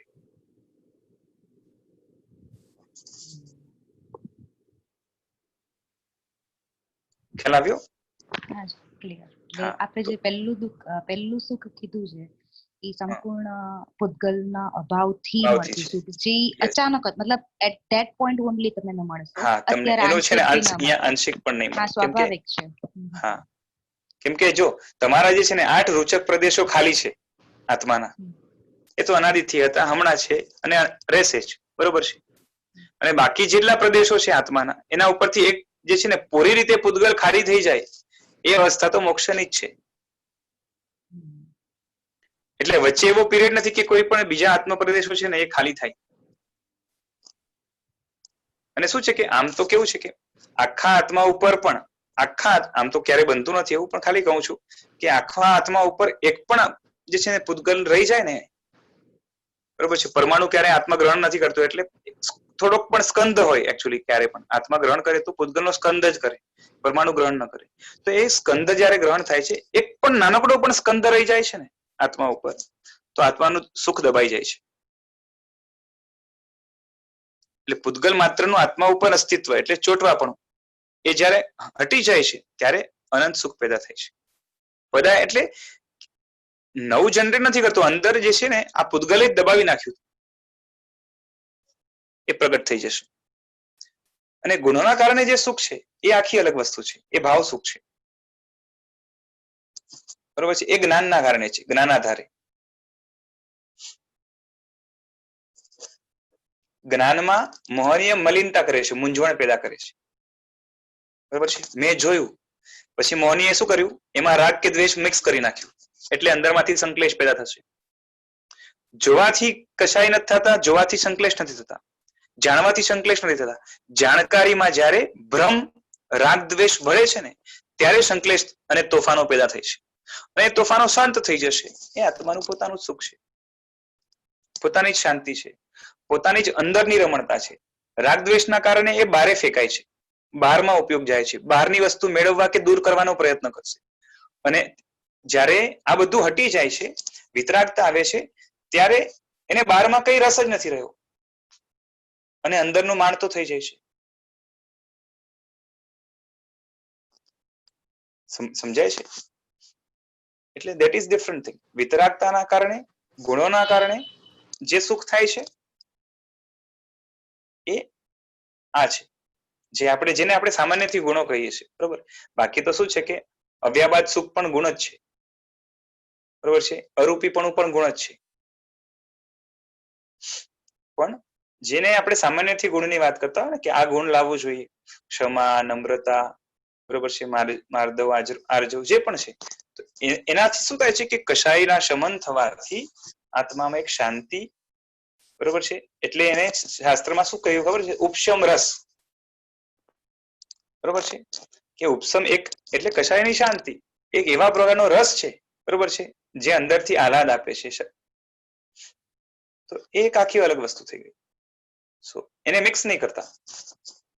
હા, પણ ક્રમ એ છે કે સૌથી પહેલા આપણે ઉપશમમાં જવું પડે, પછી ધીરે ધીરે જે છે ને મોહ જાય, પછી જ જ્ઞાનાવરણીય વગેરે જાય, અને છેલ્લે જે છે ને બાકીના કર્મો જઈને પછી જ પેલું સુખ મળશે.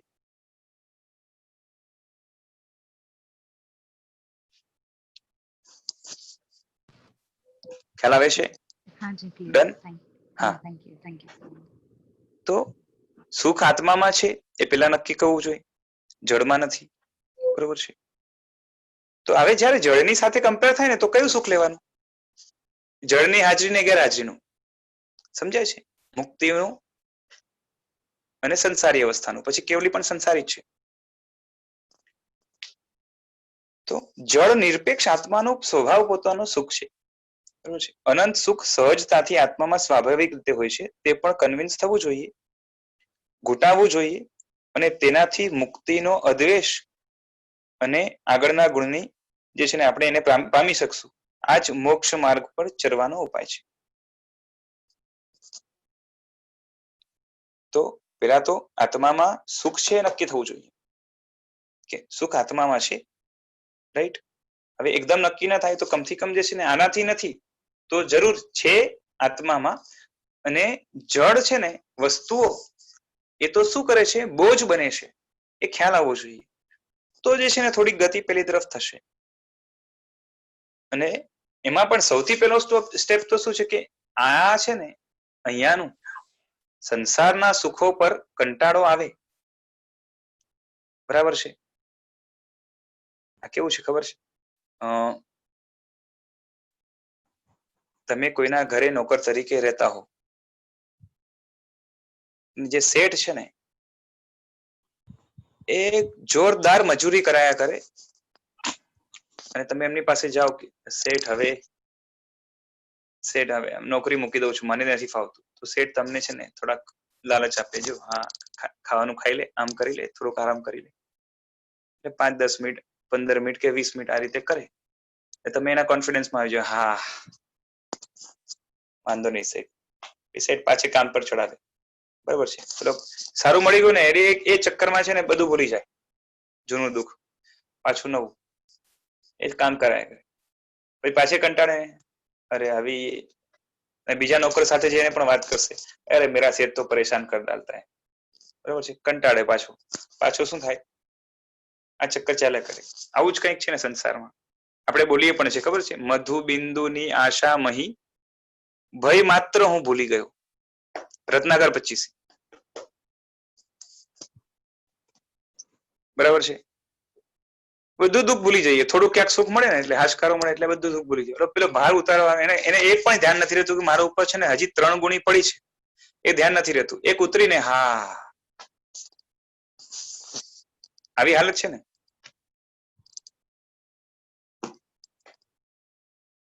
તો પેલા સંસારના સુખનો જો વૈરાગ્ય થશે ને એટલે સંસારના થોડોક પણ વૈરાગ્ય થશે ને એટલે સંસારના સુખની જે ગાઢતા છે ને એના ઉપર ગાઢ રાગ છે ને, સુખ ઉપરનો રાગ એ ઓછો થશે. હવે સંસારના સુખનો રાગ ઓછો થશે. જો દુઃખનો તો રાગ છે જ નહીં સંસારમાં, એ નક્કી થઈ ગયું. અચ્છા, સંસારના સુખનો રાગ ઓછો થશે. બરોબર છે. એટલે ઓવરઓલ શું થઈ ગયું? સંસારનો જ રાગ ઓછો થઈ ગયો. સંસારનો રાગ ઓછો થાય ને તો મુક્તિનો અદ્વેષ આવશે. હજી મુક્તિનો દ્વેષ નથી આવ્યો, મુક્તિનો રાગ નથી આવ્યો. મુક્તિને ઓળખવા માટે તો શું કરવું પડે કે આત્મામાં પૂરેપૂરું સુખ છે, એ ઐશ્વર્ય જે છે આત્મામાં છે, અને પાછું એ જો પુરુષાર્થ કરો તો મળી શકે એવી આશા થોડીક એવી જાગે ને તો મુક્તિનો રાગ થાય, આકર્ષણ થાય. બરાબર છે? સમજાય છે? તો આ તો હજી આગળનો સ્ટેપ છે. કમથી કમ મુક્તિનો અદ્વેષ આવશે. હમણાં સુધી મુક્તિનો દ્વેષ હતો. કેમ દ્વેષ હતો? કેમ કે ઘોર ઉપેક્ષા હતી એની. અહીંયા જ બધું સુખ લાગતું હતું. આપણે જે મધુબિંદુનો દ્રષ્ટાંત છે, પેલા દેવગુરુ આવીને એટલે પેલા દેવ આવીને દેવદેવી આવીને કે છે કે તું અમારી સાથે ચાલ ને, તો કે ના ના જરાક આ ચાખીને આવું. બરાબર, તમે કહેતા હશો બરોબર છે. એટલે શું કરશે કે એ એની વાતને છે ને ઇગ્નોર કરે છે. આટલા ભયો વચ્ચે ફસાયેલો વ્યક્તિ હમણાં જ જે છે અંદર પડવાનો છે, પણ છતાં પણ આ તો દ્રષ્ટાંત છે. બાકી તો આપણે અનાદિકાળથી છે ને વારંવાર પડીએ છીએ. બરોબર છે? વારંવાર આપણે જે છે ને કર્મસત્તા મોકો આપે છે, પણ છતાં પણ સુધરતા નથી. તો કેવું છે કે નથી તે શું કહેવાય કે સદવિચારો તરફ જે જવું જોઈએ ને, એટલે સદભાવ તરફ જે મન વળવું જોઈએ એ નથી વળતું. કેમ નથી વળતું? કારણ કે આ બાજુનું આકર્ષણ જ એટલું છે. સંસારના સુખો એટલા બધા ગમે છે ને ત્યાંથી મન નથી ઉઠતું. એટલે ગાઢ જે રાગ છે સંસારનો, એ મુક્તિનો અદ્વેષ પણ નહીં લાવવા દે. મુક્તિનો રાગ તો દૂરની વાત છે. મુક્તિના રાગ માટે, કોઈ પણ વસ્તુના રાગ માટે એનું જ્ઞાન જોઈએ. જ્ઞાન મેળવ્યા પછી એ વસ્તુ મારા કામની છે એ જોઈએ. અને એ મેળવવાની ઈચ્છા તો ત્યારે થાય જ્યારે ઘણું કામની છે એવું ખબર પડે. બરાબર છે? અને જ્યારે એની ઉપયોગિતા અનંત ગણી થઈ જાય ને ત્યારે તો જે છે ને એના મન ઉપર એ જ છાયેલું રહે, એ સંકિતની અવસ્થામાં આવશે. બરાબર છે? એટલે આ આખો ક્રમ છે. એટલે વારંવાર આ વસ્તુ ઘૂંટાવી જોઈએ. કમથી કમ જે છે ને અહીંયા સુખ નથી. બરાબર છે? આ સુખના સાધનો છે અને એ પણ એકાંતિક નથી. બરાબર છે? જડ પદાર્થો સુખના સાધન એ પણ એકાંતિક નથી. સુખના સાધન ક્યારે બને? જો પુણ્ય હોય તો. અને એ પણ પાછું સુખ કેવું? દુઃખને દબાવી નાખે, દુઃખને ઓછું કરી આપે. એ પૂરેપૂરું દુઃખને તો કોઈ સાધન ઓછું નહીં કરી આપે. બરાબર છે? પરંતુ જે સુખ છે, દુઃખ છે, એને થોડુંક ઓછું કરી આપશે, પૂરેપૂરું નહીં પાછું. બરાબર છે? કેમ કે પૂરેપૂરું જો ઓછું કરી આપે તો શું એનો મતલબ શું કે પૂતગલનો જ અભાવ કરવો પડે આત્મામાંથી. એવું જે છે ને એ કોઈ સાધન નહીં કરી આપે. એ તો પુરુષાર્થ દ્વારા જ છે ને બ્લાસ્ટ કરવો પડશે. એ લાસ્ટમાં કરશે આત્મા. બરાબર છે? હવે અહીંયા કહે છે કે ગુણના અદ્વેષથી ચર્માવતના પ્રવેશ છે. એના પછી ફરી ગુણ દ્વેષ આવી શકે જો પતન થાય તો, પણ ચર્માવતની બારી ન જાય. હવે કેવાય ચર્માવર્તમાં જ કર્મ જે છે ને મજબૂત થાય થોડાક. ભાવમલની અલ્પતાથી ભાવમલ ઓછું થયું છે, એના કારણે ચર્માવતમાં આવી ગયો. આવ્યો એ પરમનન્ટ છે. હવે ચર્માવતની બારે નહીં નીકળે. હવે એક પૂતગલ પરાવર્તથી વધારે સંસાર ભમશે પણ નહીં. પણ એ છે કે દેખાતા ગુણો એ ઢંકાઈ શકે. બરોબર છે? એટલે એક જાતનું એનું પતન થયું કહેવાય. પરંતુ કેમ કે એને છે ને ભારે કર્મી પણ કહેવાય. કર્મના કારણે, ઘણા કષાયોના કારણે કર્મ એટલા હોય કે જે છે ને હવે ભાન ભૂલ્યો હોય. બરાબર છે? પરંતુ ચર્માવતની હવે બારે ન કહેવાય, એ અંદર જ રહેલો કહેવાય. અને એ પણ શું છે કે અંદરમાં જે ગુણો આવ્યા હતા એ અંદરમાં તો સેફ જ છે, પણ જે કર્મના કારણે આપણે જે વાત થયેલી ને કે એક કોલસો હોય ને, એ કોલસો ધગધગતો હોય. હવે કોઈ હવાના કારણે કે એના કારણે શું છે કે ઉપર રાખ આવી જાય તો આપણે લાગે કે છે ને કોલસો ઠરી ગયો, પણ હજી થોડોક જોરથી પવન આવે અને એ રાખ હટે તો ફરીથી જે છે ને અંદરની આગ એ બારે ઝળકતી થાય. એ રીતે બને છે. નાસ્તિક અને ગુણદ્વેષી પ્રાય અમર્યાદિત એટલે અપરિમિત સંસારી હોય છે. બરોબર છે? જે નાસ્તિક અને ગુણદ્વેષી છે, નાસ્તિક પણ છે અને ગુણદ્વેષી છે. અને પાછો એટલે શું કે જેનો ગુણનો દ્વેષ છે અને એને ક્યારેય ગુણનો અદ્વેષ કેળવ્યો નથી, એવા પ્રકારના જે જીવ છે એ મોક્ષમાર્ગની બારે છે, ચર્માવર્તની બારે છે. અને જે ચર્માવર્તની બારે છે એ અપરિત સંસારી છે. એનો સંસાર પરિમિત નથી, એટલે કે અનંત સંસારી છે. એટલે અમર્યાદિત છે. બરાબર છે. પ્રાય કેમ કહ્યું કે ચરમાવર્તી પણ જો ભારે કર્મી થાય તો ગુણનો દ્વેષ આવી જાય. બરાબર છે, એટલે પ્રાય કહ્યું.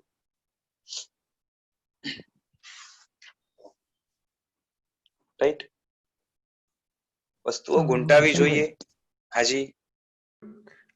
એવું કહી શકાય કે જેને સંસારના સુખ ઉપર દ્વેષ થાય એને સંસારના દુઃખ ઉપરનો જે દ્વેષ હતો એ થોડોક ઓછો થાય.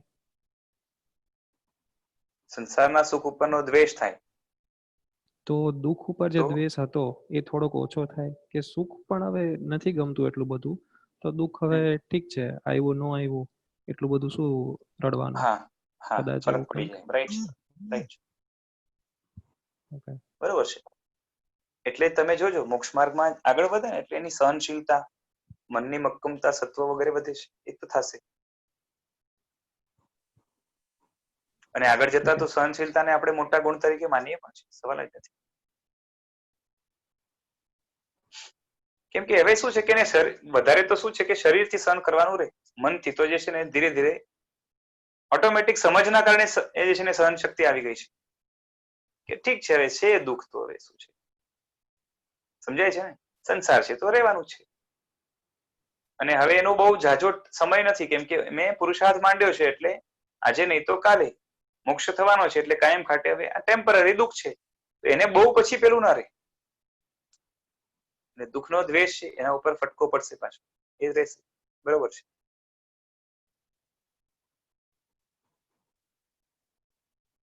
રાઈટ. Okay, thank you. ચાલો હવે હા, તો ભોગ દ્રષ્ટિ, ભોગ દ્રષ્ટિ ને યોગ દ્રષ્ટિની જે વાત કરી હતી, ભોગ દ્રષ્ટિ કેવો છે? પાપાત્મા છે. ભોગ દ્રષ્ટિ ધર્માત્મા છે અને યોગ દ્રષ્ટિ આધ્યાત્મિક આત્મા છે.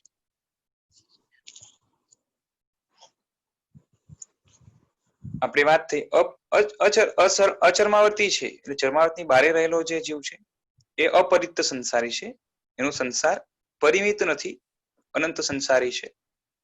અંદર આવી જાય, ચરમાવર્તી અંદર આવી જાય તો એના માટે લેવલ લાગી જાય કે હવે આનો સંસાર અપરિમિત નથી, હવે એક પૂતગલ પરાવર્તની અંદર અવશ્ય એ છે ને મોક્ષમાં જશે, વધારે નહીં ભમે. હા, એ છે કે હજી એને મોક્ષ માર્ગમાં એ આવ્યો નથી, પણ મોક્ષ માર્ગમાં આવવા માટે લાયક થયો છે. હજી મોક્ષ માર્ગમાં આવ્યો નથી, કેમ કે મોક્ષ માર્ગમાં આવવા માટે તો બેસિક ગુણ તરીકે, પહેલા ગુણ તરીકે જે છે ને શું જોશે તો કે વૈરાગ્ય જોશે. સાચો વૈરાગ્ય એ આવ્યું નથી.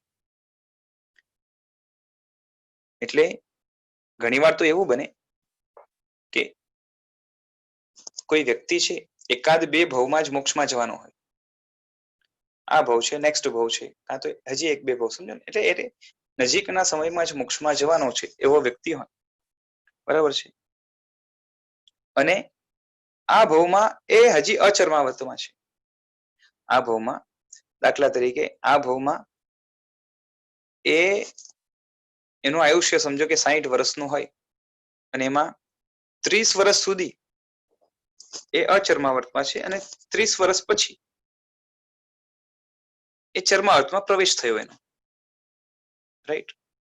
તો જ્યારે ચરમાવર્તમાં પ્રવેશ થયો અને પછી જેની શું છે કે ફાસ્ટ ડેવલપમેન્ટ થાય એના એક બે ભાવમાં મોક્ષ થઈ શકે, અને એકદમ સ્લો ડેવલપ થાય, એકદમ જ ફીબલ ડેવલપમેન્ટ થાય, એકદમ વર્સ્ટ કન્ડિશન હોય તો વધારેમાં વધારે કેટલું લાંબુ ચાલે એનું? તો કે એક પૂતગલ પરાવર્ત ચાલે, એનાથી વધારે ન ચાલે. એ પણ હાઈએસ્ટ બહુ ઓછા જીવોને બનતું હોય. બરોબર છે. હવે અહીંની વાત કરીએ કે 30 વર્ષ પહેલા કોઈ કેવલી ભગવંતને પૂછો કે હમણાં એની જે દશા છે એના આધારે એ પરિત સંસારી છે કે અપરિત, એટલે કે એનો સંસાર મર્યાદિત છે કે અમર્યાદિત.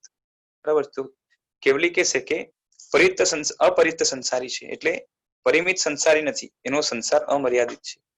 એ 30 વર્ષ પછીનું જે છે ને ત્યારે એને પૂછો કેવલી ભગવાન કે હવે પરિત સંસારી છે, એટલે કે હવે સંસારમાં વધારે રખડનારો નથી, આસન્ન ભવી છે, નજીકના ભવમાં જે છે ને નજીકના કાળમાં એ મોક્ષમાં જવાનો છે. કારણ કે એક પૂતગલ પરાવર્ત પાછળના અનંત પૂતગલ પરાવર્તની સામે એક પૂતગલ પરાવર્ત જે છે ને એ બહુ અલ્પ છે. રાઈટ. હા, એ છે કે એમના જ્ઞાનમાં નક્કી છે. તમે એમ પૂછો કે જે છે ને કેટલા ભાવમાં મોક્ષ હશે તો બરોબર કહેશે કે જે છે ને 3 ભાવમાં. બરાબર છે. પણ તો કે છે અમર્યાદિત સંસારી કઈ રીતે? તો કે હમણાં એની જે હાલત છે એ અમર્યાદિત સંસારને જ વધારી રહ્યો છે, અને પછી એ સંસારને મર્યાદિત કરી દેશે, કટ કરી દેશે, અને સડસડાટ આગળ વધીને મોક્ષે જશે. રાઈટ. તો અચર્માવર્તી કેવો છે? તો કે અમર્યાદિત સંસાર વાળો છે. મેં ડાયગ્રામ બનાવ્યો તો ખબર છે ને, પેલો આ સાઈડ જાય એ સંસારી છે, અને એનો એ પૂર્વેગમાં સંસારી છે, બરાબર છે. પછી અડધે સુધી પહોંચે ત્યાં સુધી પણ સંસારી છે, પણ એની જે છે ને સ્પીડ ઓછી થશે, ડિરેક્શન પણ ચેન્જ થાય છે. After 50% U turn, okay, U ટર્નમાં અડધો કમ્પ્લીટ થાય એના પછી જે છે ને એ પોઈન્ટ ધેટ ઇઝ પુનર્બંધક, અને પછી યોગની દ્રષ્ટિઓ વગેરે આવશે, અને ઓલમોસ્ટ માર્ગ ઉપર ચડે એ ત્રીજી દ્રષ્ટિ, પછી થોડુંક આગળ ચોથી, અને જ્યારે પ્રોપર લાઈનમાં ચડી જાય એ જે છે ને એ સમકીતી છે. તો આટલી વસ્તુ છે.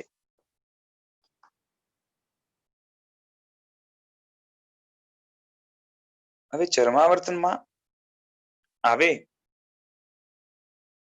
એના જે ગુણો છે, ચર્માવર્તમાં આવ્યા પછી એની વાત કરીએ. એક તો વાત થઈ ગઈ, કયો ગુણ છે? આસ્તિકતા. બીજા ગુણની પણ વાત થઈ કે ગુણનો અદ્વેષ, બરાબર છે. એટલે હવે એને કોઈ પણ ગુણ છે એના પ્રત્યે એલર્જી નથી. પછી ત્રીજી વસ્તુ છે સાનુબંધ દયા, કે ભાવ દયા, કે અનુકંપા જેને કહેવાય. કોઈ પણ જીવને, એક તો એ આત્માને માને છે, માટે કોઈ પણ જીવને એ આત્મા તરીકે જ જોશે. આંખથી આત્મા નહીં દેખાય, પણ એને ખબર છે કે આ શરીર એની અંદર આત્મા છે, આત્મા તરીકે જુએ છે. અને કોઈ પણ જીવને કઈ રીતે જોશે? આત્મા તરીકે જોશે. એ જીવને અગર કોઈ દુઃખ છે અને એ દુઃખ એની નજરે ચડે છે, બરોબર છે, તો એ જીવના દુઃખને દૂર કરવા માટે એનામાં દયાનો જન્મ થાય ને થાય, બરાબર છે. અને એની મદદ એ કરે, એના દુઃખને દૂર કરવા માટેનો યથાશક્તિ પ્રયત્ન કરે. અને કદાચ પ્રયત્ન ન કરી શકે એ પરિસ્થિતિ હોય છતાં પણ એને અંદરથી એના દુઃખને દૂર કરવું, આ તો જે છે ને મારી શક્તિ હોય તો કોઈ પાસે હું ના કરી શકું તો કરાવું, એવા પ્રકારની રુચિ ભાવ વગેરે. એટલે એને કોઈની દયા પાડીને, કોઈના દુઃખને દૂર કરીને બદલામાં પુણ્ય જોઈએ છે, પુણ્ય કર્મનો બંધ જોઈએ છે, અનુકૂળતા જોઈએ છે, કે આજ કોઈની મદદ કરીશ તો કાલે મને પણ કોઈ મદદ કરશે, એવો કોઈ ભાવ નથી. એનાથી માત્ર દુઃખ જોવાતું નથી, માટે એના દુઃખનો નિવારણ થાય એવી ઈચ્છા એ રાખે છે, કે કોઈ એનો વેસ્ટેડ ઇન્ટરેસ્ટ એની પાછળ નથી. ખાલી એનું એટલું જ છે કે જે છે ને દુઃખ એનાથી જોઈ નથી શકાતું કોઈનું પણ, બરાબર છે. સૂક્ષ્મ દુઃખો જે આત્માના વગેરે કીધા છે એને જોવાની હાલમાં એનામાં તાકાત નથી, કારણ કે એની કેપેસિટી નથી, એનું જ્ઞાન નથી. પણ એને વ્યક્તિ પોતાના સામાન્યથી તો દુઃખી ખબર પડે ને કે આ ભૂખ્યો છે, તરસ્યો છે, બરોબર છે, આ થાક્યો છે, આ જે છે ને એનું એક્સિડન્ટ થયું છે, આમ થયું છે, તેમ થયું છે, કાં તો આ વ્યક્તિ ટેન્શનમાં છે, આમાં જે છે ને પેલો શું કહે કે ધંધામાં હાર્યો છે, આ છે ને કર્જામાં ડૂબ્યો છે. કોઈ પણ ને દુઃખી જોઈને, કોઈનું પણ મોઢું છે ને ખીન્ન કે ઉદાસ જોઈને એને અંદરમાંથી દયા આવે, અને એના કારણે એના દુઃખને દૂર કરવાનો એ પ્રયત્ન પણ કરે, અને એની પાછળ એનો કોઈ સ્વાર્થ છુપાયેલો નથી. સહજ જે છે ને એની આ દયા છે, બરાબર છે. તો આવા પ્રકારની એ દયા, આનું આગળ વર્ણન પણ આવશે. પછી હજી એક ગુણ છે ચર્માવર્તમાં, કે હંમેશા ઔચિત્યનું પાલન કરે. એટલે બીજા જીવો પ્રત્યે જેવા પ્રકારનું આચરણ ઉચિત હોય, જેથી અશિષ્ટ આચરણ ન થાય, એવા પ્રકારનું અંદરમાંથી જેને સ્ફુરે કે આવું કરીએ તો સારું નહીં, આવું કરીએ તો, લાંબા વિચાર કરવા વાળો, બરાબર છે, એ દ્રષ્ટિ પણ એની જ્યાં સુધી જ્ઞાન પહોંચે એટલી એ ટૂંકી દ્રષ્ટિ ના રાખે, લાંબી દ્રષ્ટિ રાખનારો હોય, લાંબો વિચાર કરનારો હોય, માત્ર આ ભાવનો જ વિચાર કરે એવો ના હોય, પરભાવનો પણ વિચાર કરનારો હોય, અને સાથે સાથે એ સામાન્ય જે દુનિયામાં લાગતા જે મનુષ્ય આદિને લાગતા વ્યવહારો છે એની અંદર એવો કુશળ પણ હોય, સ્વભાવ પણ જે છે ને અત્યંત એ સુશીલ કે સારો હોય કે દુનિયામાં એ લોકોને જે છે ને એનો સંગ કરવો એને પસંદ આવે, લોકોને એવા પ્રકારનો જે છે એનો સ્વભાવ હોય એટલે લોકોને એની સાથે રહેવું ગમે. અને કેવું છે કે એ વ્યવહાર પણ લોકો સાથે વ્યવહાર વર્તન વગેરે એ રીતે કરે કે જે સામાન્યથી લોકમાં ઉચિત ગણાય, અનુચિત આચરણ કે ક્રિયા ન કરે. બરાબર છે. બહુ સૂક્ષ્મ સમજ ન હોવાના કારણે અમુક જગ્યાએ એની સ્ખલના કદાચ થાય, પણ છતાં પણ ઔચિત્યના પાલનમાં નિપુણતા હોવી જોઈએ એવી એની બુદ્ધિ છે. એટલે બની શકે એટલી જગ્યાએ ઔચિત્ય, અને ક્યાંક કદાચ ન કરી શકે એવી પરિસ્થિતિમાં ફસાયો હોય છતાં પણ એ કરવા જેવું ઉચિત આચરણ છે, ઔચિત્યનું પાલન છે એવું અંદરમાં રુચિ રૂપે તો અવશ્ય હોય. પછી હજી એક ગુણ છે ચર્માવર્તી જીવોમાં. બરોબર છે. વધારે પડતા ચર્માવર્તના ફેમસ ગુણ હોય ને મુખ્ય તો 3 જ છે મોટા ભાગના ગ્રંથોમાં કે પ્રચલિત. એક તો ગુણીજનનો અદ્વેષ, એટલે આપણે ગુણનો જે અદ્વેષ કહીએ છીએ ને. પછી એ દુઃખી પ્રત્યે અત્યંત દયા, જેને આપણે સાનુબંધ દયા કે ભાવ દયા કે અનુકંપા કહીએ તે, અને જે ઔચિત્યનું પાલન છે. આ 3 મુખ્ય છે. અને બાકી બધા જે છે ને એના સપ્લિમેન્ટરી કહીએ, કાં તો એમાંથી પેદા થયા હતા કે કનેક્ટેડ જ છે. બરાબર છે. તો એક એમાંથી ગુણ છે એક્સ્ટ્રામાં, એ પુણ્ય રસિકતા છે.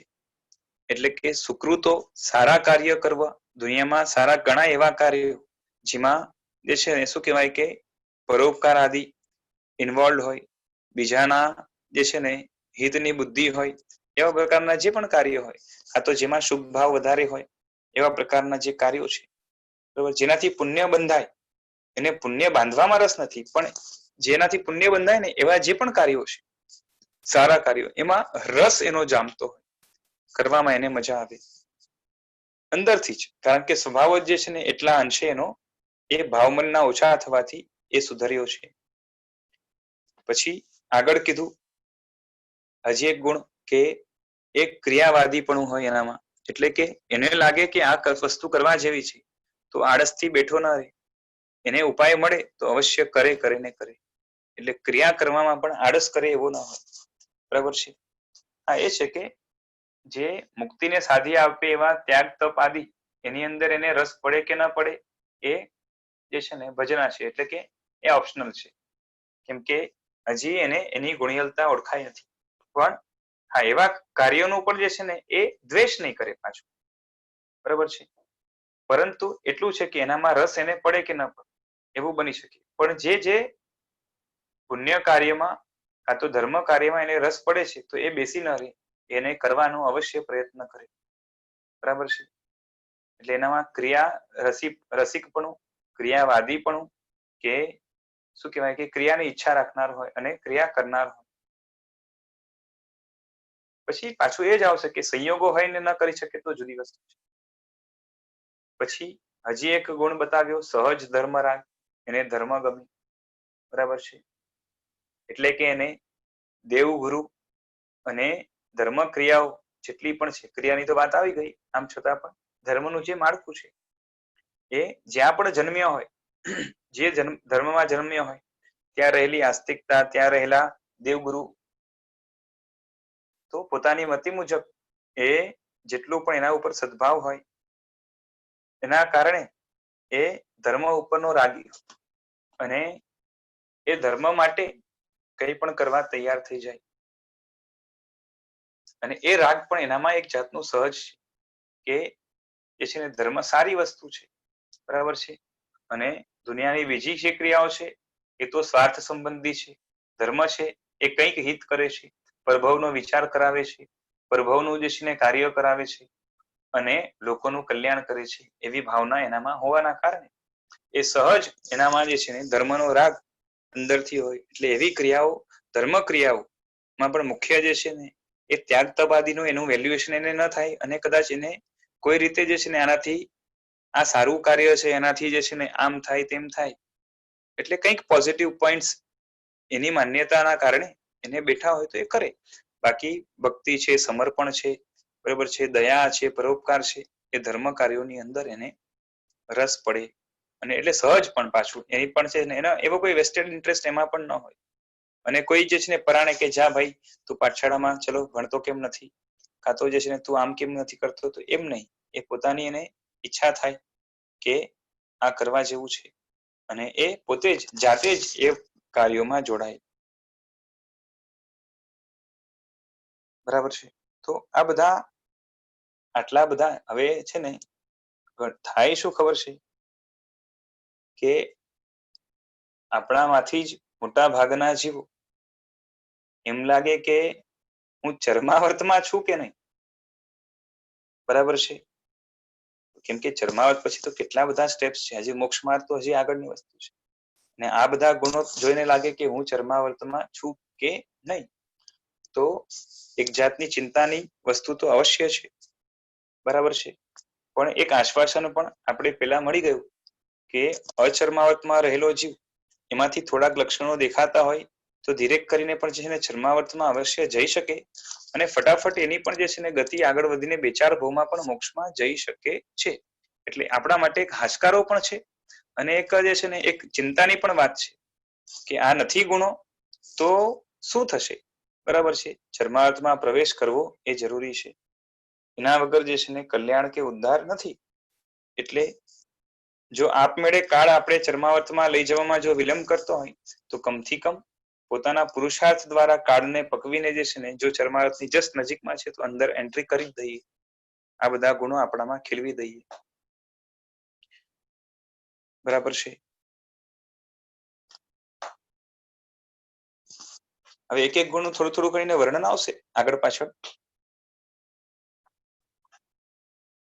આ તો મેં ખાલી બધા ગુણો જે આવે છે ચરમાવર્તમાં એ થોડાક ઇન્ટ્રોડ્યુસ કરાવે. આગળ કહે છે કે ચરમાવર્તીને જ્યારથી મુક્તિ અદ્વેષ ન આવે ત્યાર સુધી ભવ વૃદ્ધિ ચાલુ છે.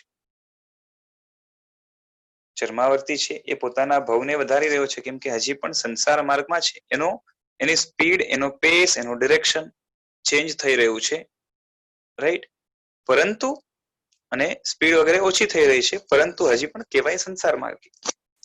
અને ક્યાર સુધી કહેવાય? જ્યાર સુધી એનામાં મુક્તિનો અદ્વેષ ન આવે. ગુણનો અદ્વેષ આવી ગયો એટલે ચરમાવર્તી થયો, પણ મુક્તિનો અદ્વેષ જ્યાર સુધી ન આવે, એટલે કે અપુનર્બંધક જ્યાર સુધી ન થાય, બરાબર છે, ત્યાર સુધી એની સંસારની ભવની વૃદ્ધિ ચાલુ છે. ભવ બોલો કે સંસાર એક જ છે. માટે કહેવાય સંસાર માર્ગમાં છતાં ભવ વૃદ્ધિ એની કેવી છે કે મર્યાદિત છે. એમ કે એનો જે એંગલ છે ને એ એંગલ થી જ નક્કી થાય કે આ એંગલ એક હદ સુધી જઈને યુટર્ન મારશે, એટલે એની દિશા ચેન્જ થવાની છે. એટલે એનામાં ઇન્ક્રીમેન્ટ છે બટ લિમિટેડ છે સંસારનું. કેમ કે ચરમાવતમાં આવ્યાથી સંસાર મર્યાદિત થઈ ગયો છે એના. કેમ કે ચરમાવતના ગુણો જેવા છે જે આગળ જઈને એ બીજા ગુણોને લઈ આવશે. એટલે ગુણનો અદ્વેષ કેટલો મહત્વનો છે આના ઉપરથી સમજી શકાય. બરાબર છે. એટલે આ કેળવવું બહુ જરૂરી છે.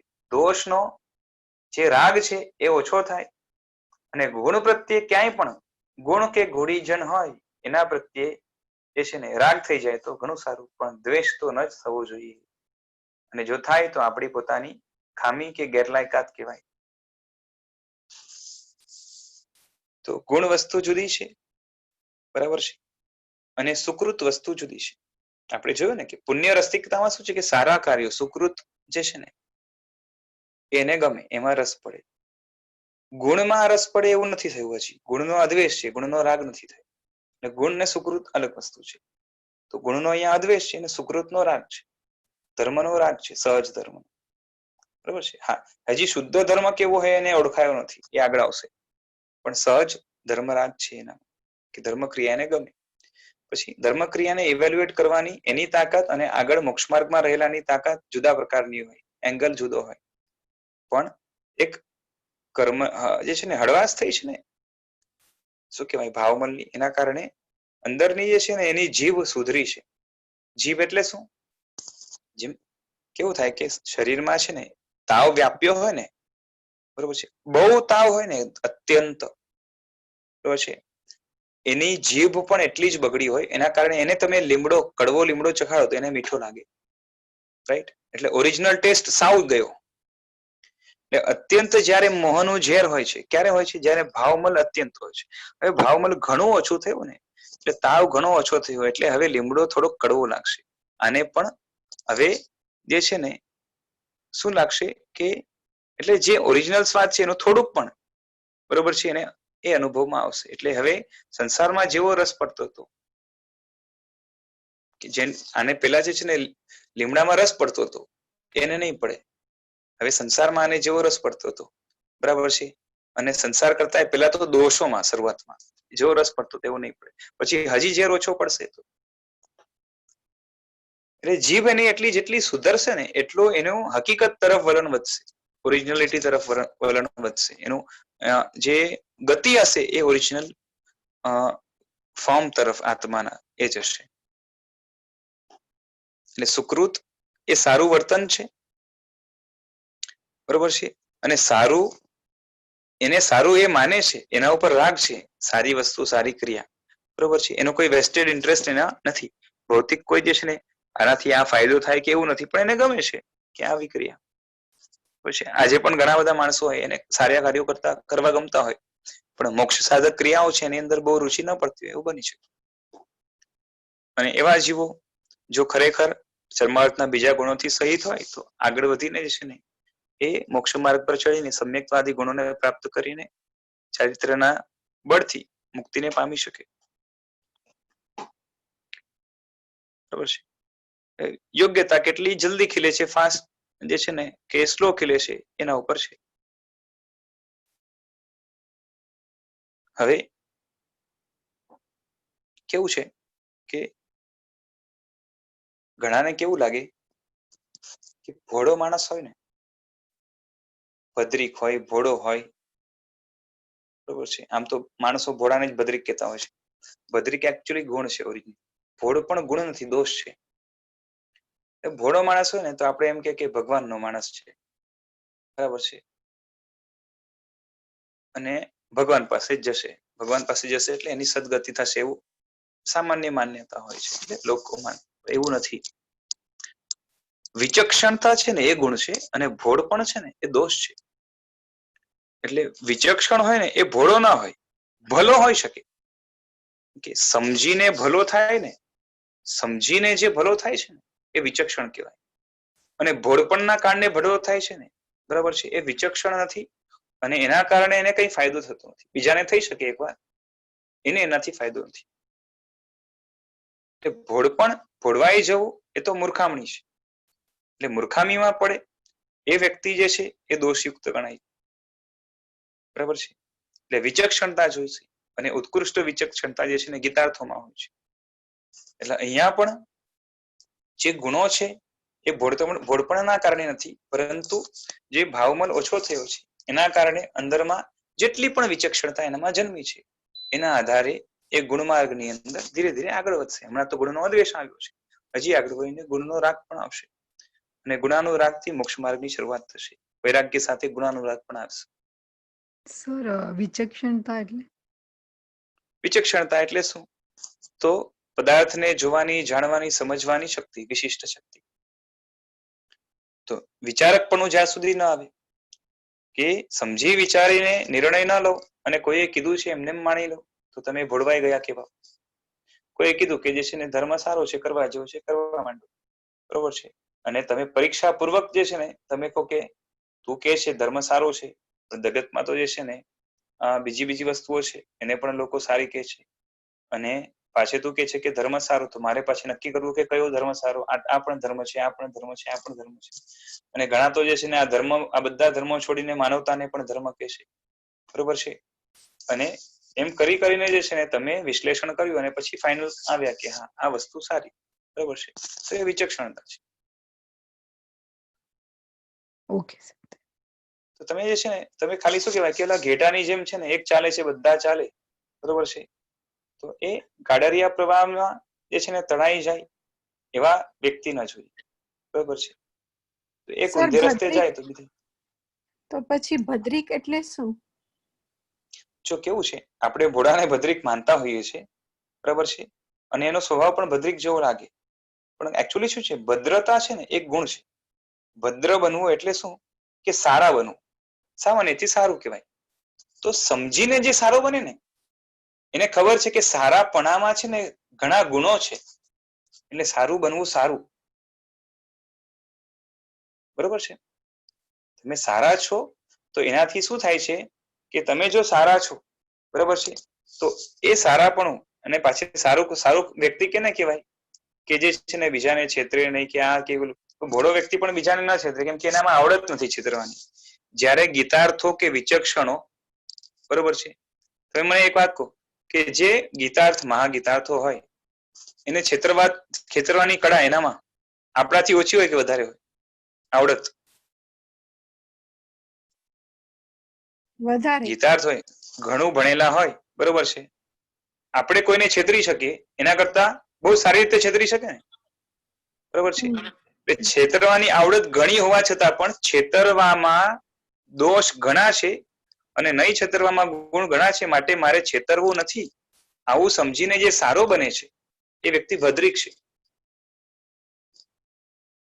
બરોબર છે. ભોળો ભદ્રિક લાગે છે પણ એ ખરેખર ભદ્રિક નથી, બરોબર છે. એ ભદ્રિક જેવો જ લાગે છે, એમ લાગે કે સારો માણસ છે અને આપણે કહીએ ને ભગવાનનો માણસ, બરોબર છે.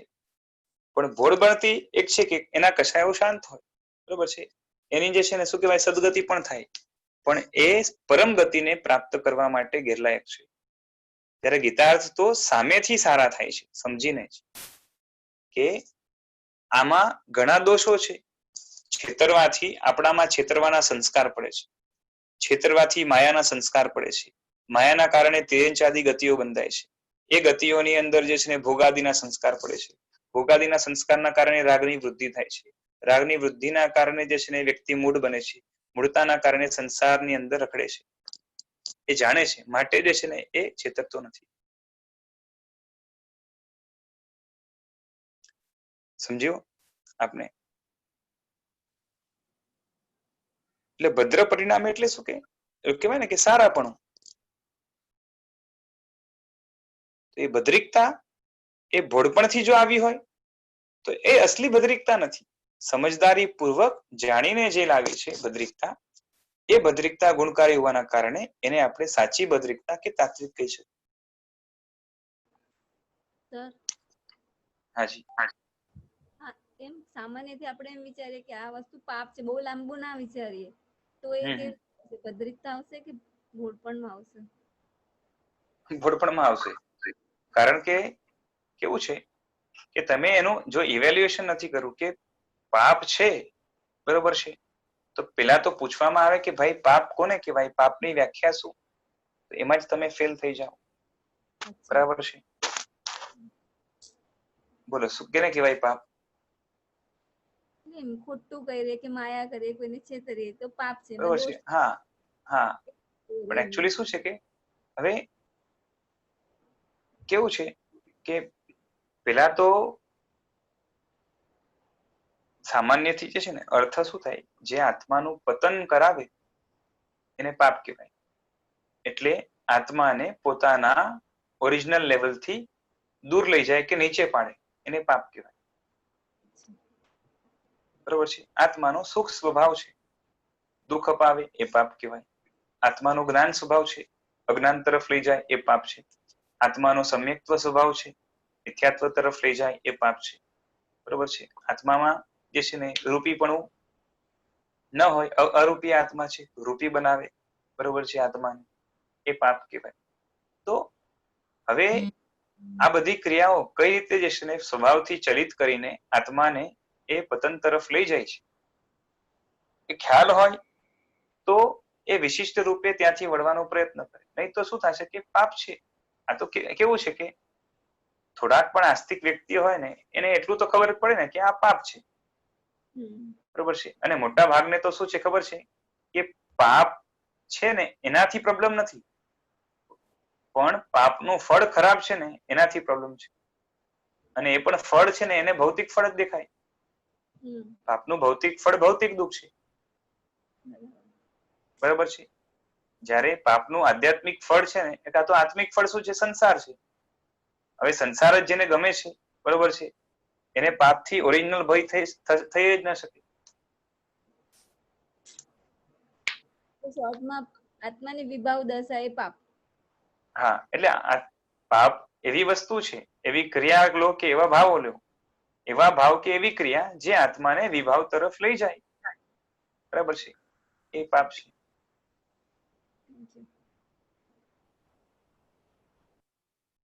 હવે આટલું ખ્યાલ હોય અને પછી પોતાને જે છે ને આત્માનો ઉદ્ધાર કરવાનું લક્ષ્ય હોય અને પાપથી પાછો ફરે તો એ વ્યક્તિ એટલા અંશે વિચક્ષણ કહેવાય.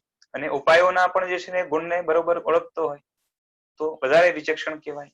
અને એનું સેવન કરવામાં એ અત્યંત નિપુણ હોય તો હજી વધારે વિચક્ષણ કહેવાય. અને જે બીજાના પણ પાપને ખેરવવા માટે રસ્તા બતાવી શકે બરાબર પ્રોપર, એને અધિક વિચક્ષણ કહેવાય, જેને આપણે શાસ્ત્રના આધારે જેને આપણે ગીતાર્થ કહીએ છીએ. તો ગીતાર્થ એ બીજાના પાપોને પણ ધોવા માટે જે છે ને સક્ષમ હોય છે. એટલે લખ્યું કે ગીતાર્થ બધા પાપોને સારી રીતે જાણે, એને બધા પાપો કરતા આવડે પણ, પરંતુ એકેય તે સેવે નહીં, પરંતુ જે સેવતા હોય ને એને પણ પાછા વાળવાની એનામાં તાકાત હોય. અને આ વિચક્ષણતાનો ફાયદો છે. જ્યારે ભોળો તો છે ને એ ઠગાઈ જાય.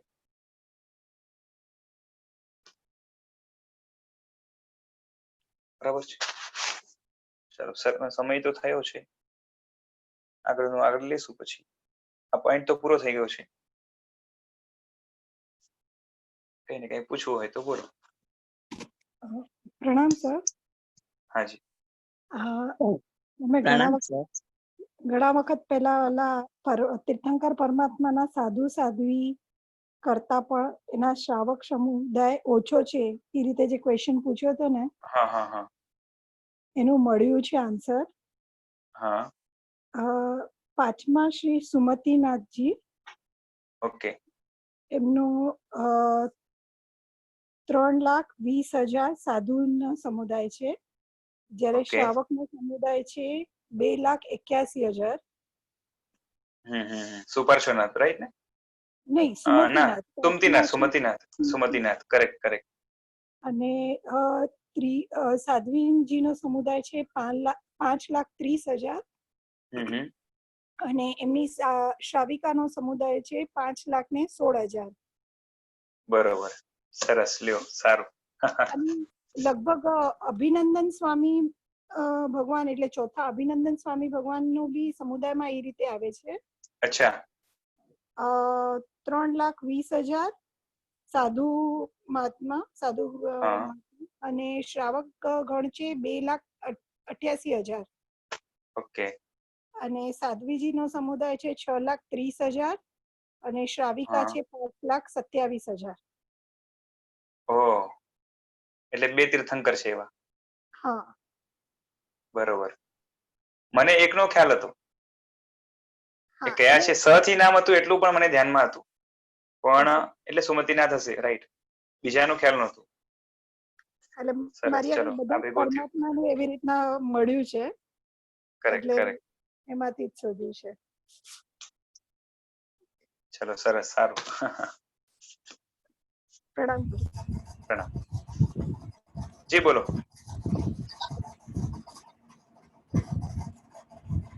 કોઈ ભાઈ પૂછતા હતા ને કંઈક તો.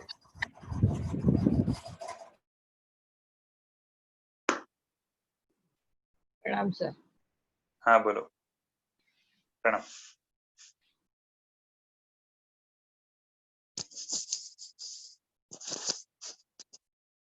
કોઈ ભાઈ કંઈક પૂછતા હતા ને?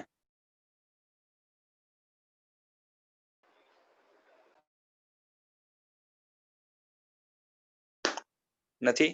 ચાલો રાખીએ. ચલો આજે. સર આવતીકાલે વર્ગ નહીં હોય ને આપણો? ના, આપણે છે ને યોગ દ્રષ્ટિ વેડનસડે ને ફ્રાઈડેઝ હોય છે. બરોબર. બુધવાર ને શુક્રવાર. હા.